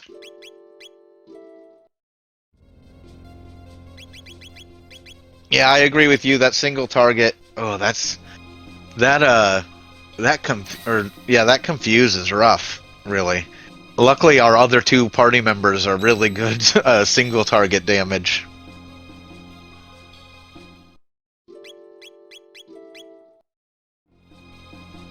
And that death counter will knock Marl out of confuse. Yeah. We see Phone beginning the lift section, not bothering with that first fight, not looking for the XP, not looking for the tech points, just wants to get going. And this is not a team that's set up necessarily for these fights. We have Dark Hole, which is going to get us through, it's going to get us through it, but it's not going to be quite as clean as a Dino Tail or a Frog Squash would be. But you don't get the ability to have those every seed. Right. Falcon hit would be amazing as well. Yeah. On this elevator.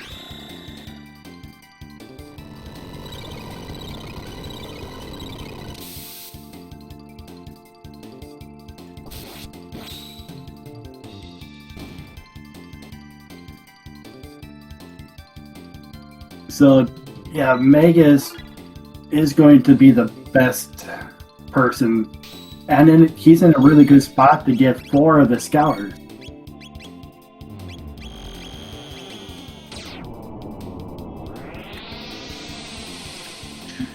Getting through the double golem fight. Excellent. Taking the backtrack save point here.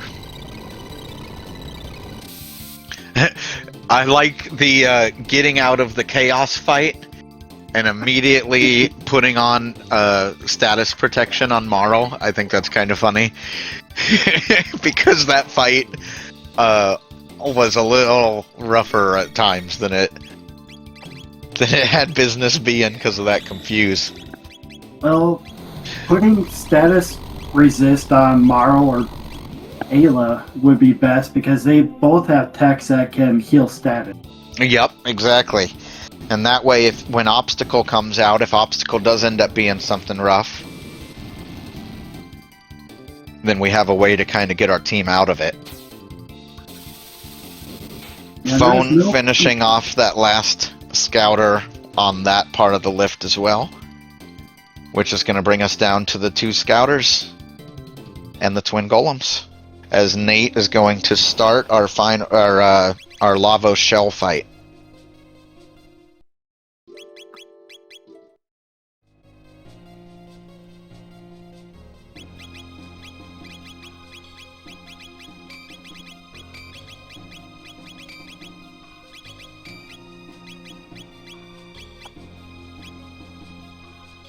All right.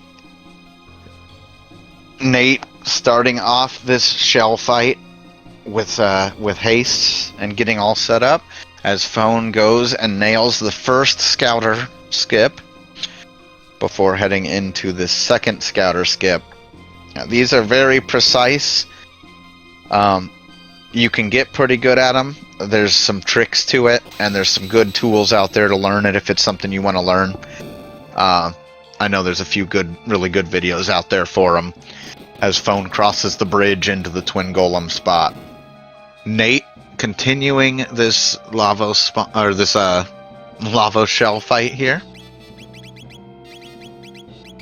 No beast toss this fight. We gotta do things the old-fashioned way.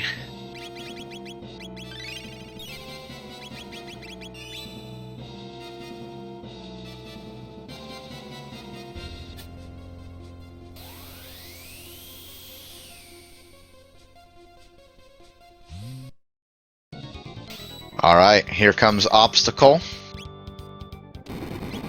Get to see what status it may be.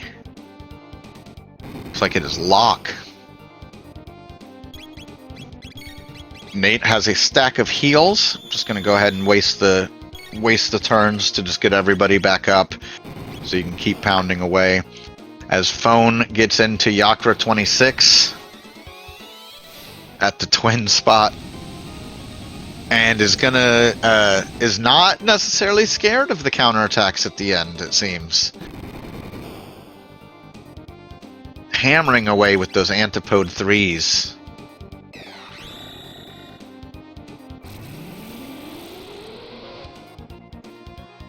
Oozy Punch coming out from Nate's Robo onto that shell is going to crack it and get us inside. That's going to get us to Lavos 2 and 3 Gauntlet. And our final save point of the run. As Phone finishes off the Yakra fight with 400 plus health on the full party. Which is, ooh, that's a big hammer. I think we're going to survive. Magus is going to survive here. And Marl. But that was well done.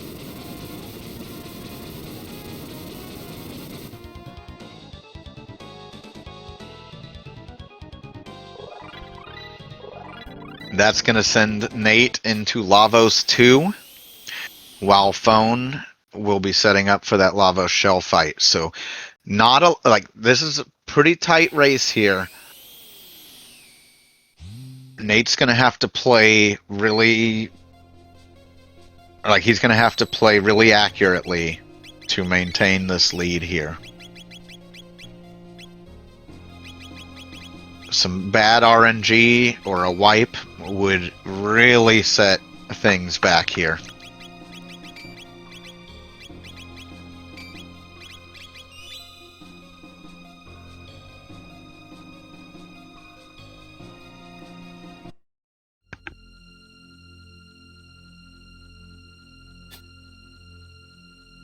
Phone heading into that Lavos shell fight as Nate starts Lavos 2. Continues hammering away at those arms. He's gotten off a few rounds of damage, but this is what I was talking about, where we're in a really critical part of the run right now, and Nate's ended up in a tough spot here. He needs Robo to stay alive and get the team back up, or he needs to decide if he wants to do a reset and go about it a different way. I think he can. It looks savable, but right now it is. Yeah, it's savable, but you always got to keep in mind how easy it is to get into a revive loop or a heal loop, where it's just time, like you're just eating your own time. But it does look like Nate's going to be able to come back and get everybody healed up. Right, and Lavos is being somewhat kind by targeting the ones that can take the hit. Absolutely. Well, also Nate, whether by plan or luck, Nate ended up in that spot with one arm down and the other arm still up. If both arms had gone down, it would be maybe a little tougher to come back from, because you'd be worried about that obstacle coming immediately. Antipode 3 is hammering away on the exterior of Lavos on Phone's side. There can't be much Lavos left. While Nate maybe has gotten out of this heal loop, is taking the time to set up hastes and make sure that this is going to be a safe back half here. The loss of Lapises when they roll Lapis M's is palpable. You can feel how different these end games are, because this is a situation where, like, Nate would just pop a Lapis or two and you'd be out of this. Right. Yeah, and you don't realize how powerful Lapis healing for 200 really is. Yeah. It being a full party heal is massive. A lot of high tier runners will say, it's like giving a character half a heal, like half a Frog's heal, and it's any character can use it. So it's so versatile compared to having like one healer. Nate looks to have gotten out of that little bit of a loop, which just in time, because Phone is starting that same fight now. Yeah, this is going to be close. It's going to come down to Lavos 3. Lavos 3, and they're going to have very different strategies for Lavos 3. So, that rough Lavos 2 start for Nate was really unfortunate. But it also means we have ourselves a heck of a race. These next 10 or 15 minutes are going to be wild. Yeah, Phone doing those extra checks, pickups. Yeah. Getting this T together. Yeah, doing almost a full party swap before bringing it back together for this Lavos 2 fight. And look, the double arms down, the obstacle coming out, we know it's lock.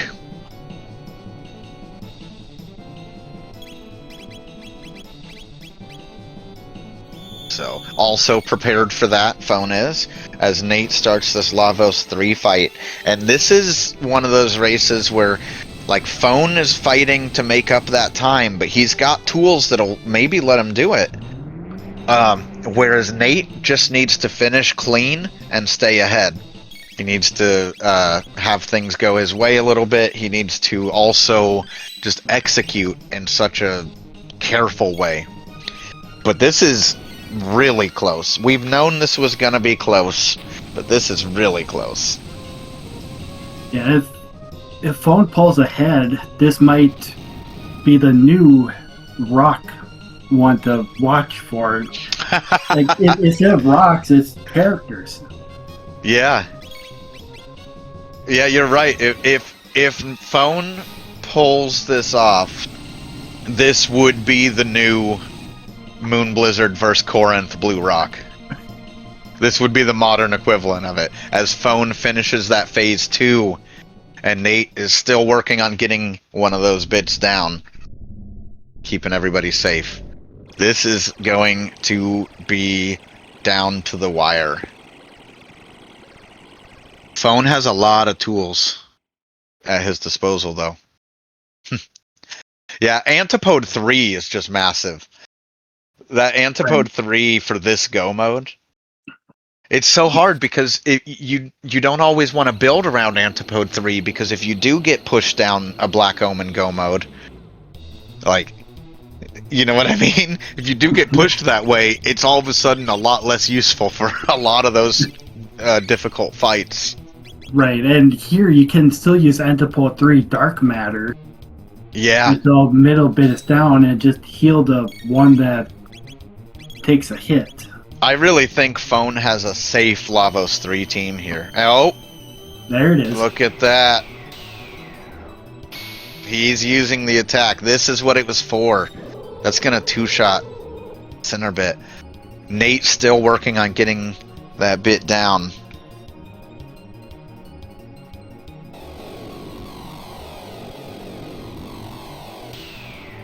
That was 6,000, so 2 more 1,000 would take out middle bit, and Antipode 2 would be safer and just doing Yeah. it, or just let Magus take the counter. Because he'll have more defense than the other two. Yeah. And you don't need him to keep going. All right, we have really similar looking boards, but it took Phone a lot less time to get here. You know what I mean?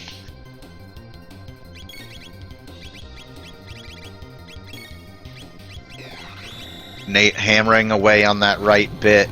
This is a really tight, this is a really tight race. Phone developing this team late game and being set up for this fight to go so well is wild. Right. Antipode 2 and Black Hole. Like, no That would be great. matter who wins this race, it's like both players played it so well, and like these are both top tier runners, right? Like both of these runners, they got hit into this earthbound earthbound bracket, but they got sent there in really tight, close, hard fought matches.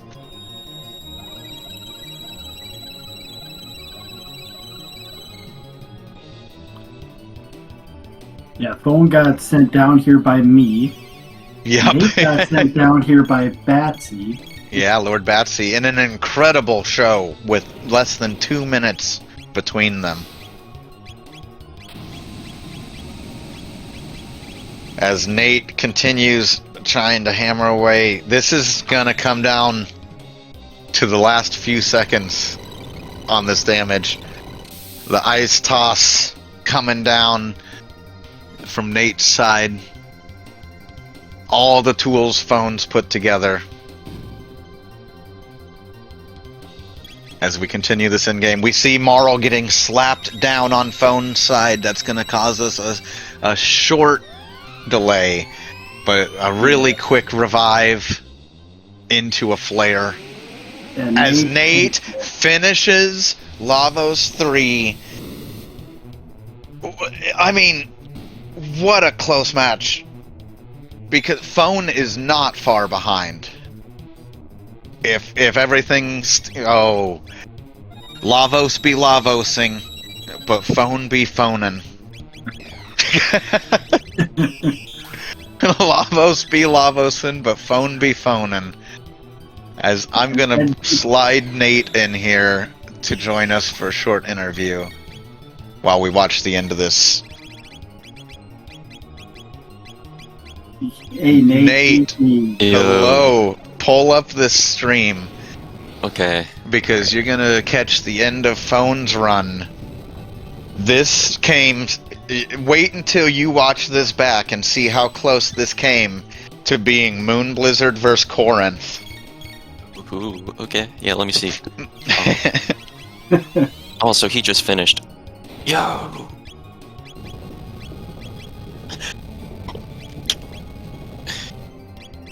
So really tight match. It came down to an execution finish. You both getting the same go mode at about the same time. You were in the same room for a lot of the run. And when you weren't in the same room, you were doing the same things in different orders.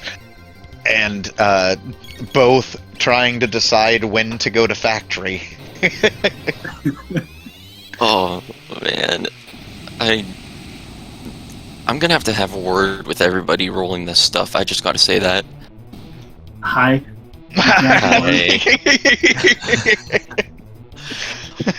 Oh, man. I don't know what to say. That was stressing. That was a stress the whole time. That was, I mean, when you're up against Phone, I mean, Phone is a incredible runner. Yes. Like, so precise, and the strategies he pulls out sometimes are strategies I just haven't seen from anybody else. Hmm. Oh, did And so that was just so good. I'm glad. But it was close. I mean, just I think another race that was finished within a couple minutes of each other. And the amount of, like, so when you got into the fight, like the Lavos 2, Mhm. how were you feeling during Lavos 2? Well, that was like the most difficult fight, but I'm not gonna lie, I wasn't really feeling that confident at all. Because of just what the time was at, and Phone, like you said, he's a really, really, really good player, and I just knew it'd come down to the wire. Um, honestly, Well, it was another linear at the beginning seed, and then it Mhm. looked like it was going to open up, but everything was behind gate key. Like, pretty much everything was behind gate key. And And it was funny because before the race had started, Phone had mentioned this is probably going to be like a Genome, Mount Woe, and Factory Seed, and lo and behold, um, Phone that's was what correct. he was correct. Well, I That did roll it. That makes a lot of sense, actually. So, what I guess the biggest thing I wanted to ask is I noticed you locked in a team kind of early that didn't require Magic Knight, um, yeah. and I think as we were continuing through, I was thinking that maybe that had played into your decision about when to go through Factory. Was like Mhm. your team didn't need it, right? Like Mhm. your team didn't need Magic, so you didn't want to go that way until you had to. Yeah, and I had figured since, like you had said, not needing magic, Genodome, I don't know, I went there from a different time period maybe, and it was right there, and that convinced me just to go for it. That's so funny. Yeah, Mhm. because it is kind of a more like for you. I mean, we've seen a lot of your races throughout this event and other events, but it's a pretty standard play for you to gamble on Woe. I Mhm. feel like it's a you're not afraid of Factory into Woe, No, and so and it was interesting that this one you didn't, but that it still kind of pushed you that way anyway. You know what I mean? yeah, I mean, it felt like it was just telling me to go there. It was like, well, okay, I see you, Gino. I see what you're trying to pull. I'll go for you and take the bite, and if it's a gamble I lose, then it's what it is, you know? The last question I had for you is, did you feel like your team was low on damage at the end? Like, Yes. was that worrying you a lot? And like, at what point did you go, "Uh-oh"? Was it the double, like the twin golem spot? Was that the first spot where you were like, "Oh, I'm pretty low on damage"? Yeah, right there. Aside from Beast Toss, I knew going in the Lavos that Uzi Punch and Triple Kick, um, it was going to do pretty decent damage, but that's what I was concerned about. Yeah, it was really low, and I'm just really happy that I had Cube Toss at the end there for Lavos. Just Yeah, to have. that was really tight. If you had it wiped it too at Lavos 2, like you got in a bit of a heel loop, a kind of a bad one for a couple Mhm. rounds. You got out of it, and it like there was always a light at the end of the tunnel with it. But Yeah. like, oh, I was like, oh, I'd be thinking about resetting. I'd be trying to Mm. decide if I could get out of it clean. And you did get out of it, but then it was kind of funny because you got out of it and you got through like a difficult Lavos 2 fight, and then Phone walks into the Lavos 2 fight, and it was just a completely different story. with how Phone hammered away at it. Yeah, I saw his party comp. Did he manage to find BlackRock? Yes. Mm-hmm. Yes. And that came in Lavos 3, and you almost got Moon Blizzard by Phone. Oh man. For those that don't know, it's kind of a meme in our community, but a really good runner back in the day, about 5 years ago, Moon Blizzard won a really, like, it was either like the semifinals or finals of a tournament, and it was almost entirely based off gambling to grab a rock that ended up being blue rock and ended up making a difference on how much damage they could do. And so this looked like it was going to be it, because Phone, that full, sorry, I want to switch over to Phone for a second, if they don't mind. So I've got a couple big questions for you, Phone. The biggest one I have for you is, how were you feeling going into, like going through Black Tyranno, like Tyranno Lair, and going in through the go modes? Because did you know at that point that it was going to be like an execution contest?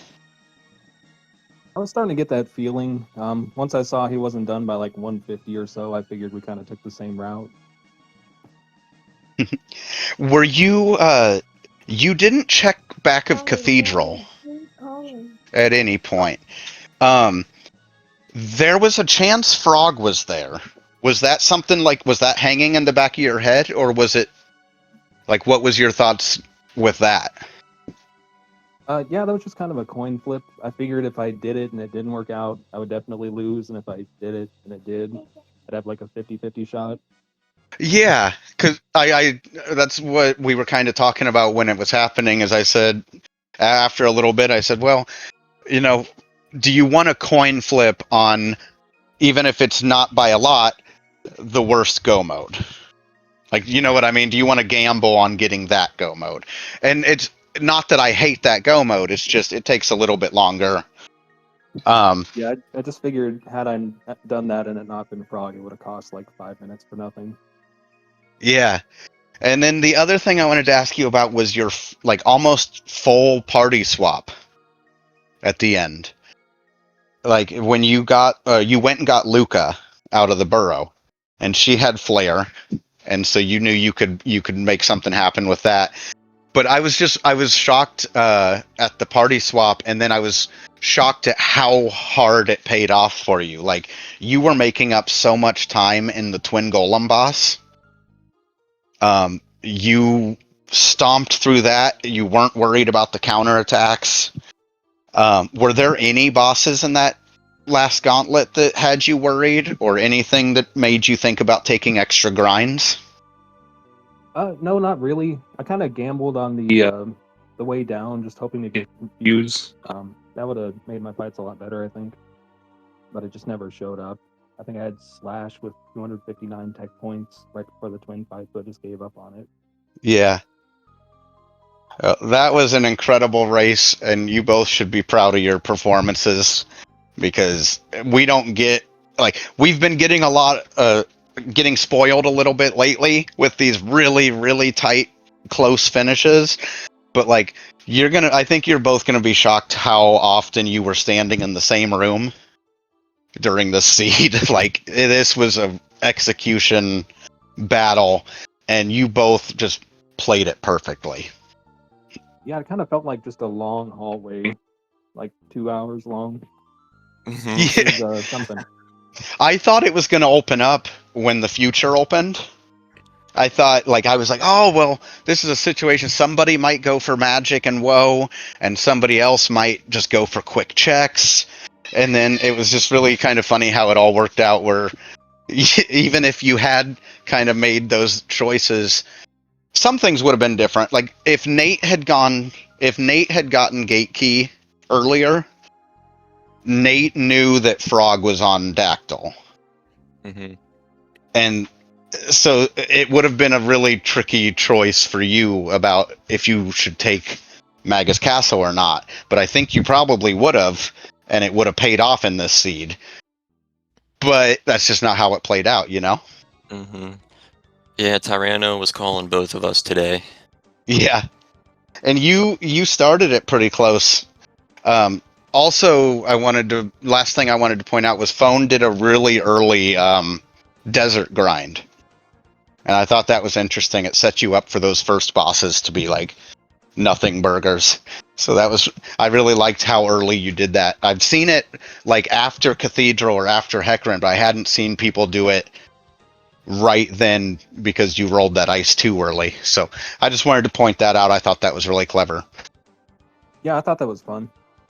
I figured people would enjoy that. Absolutely. Oh, yeah, that's cool. He went in with 2 party members. No. No, Oh, I okay. think no, you went in right after Bromide, I think. I didn't even get bromide. Oh yeah. So you just did Nagaet party leave? Yeah, I didn't even check anything like the carpenter or snail stop or anything at that point. I just kind of walked in there. I noticed you waited on that, and I was like, well, hard items. As long as it's not gate key, it won't hurt. But thank you guys so much for doing the race and the interview and everything. And congratulations, Nate and Phone. You have nothing to feel bad about. You played incredible, and this was such a good feel race. great. I don't have to So- show up anymore, so that's nice. And your performance all tournaments been great. You should be proud. So, but thank you so much for coming and hanging out this morning, everybody. And we have another race tonight. And Aku, do you know the time of that? Otherwise, I'll pull it up here. It is 7 Eastern. Eastern. Okay. That is perfect. So that is our next race on Speedgaming 2. That'll be Akuhish versus One Free Fits.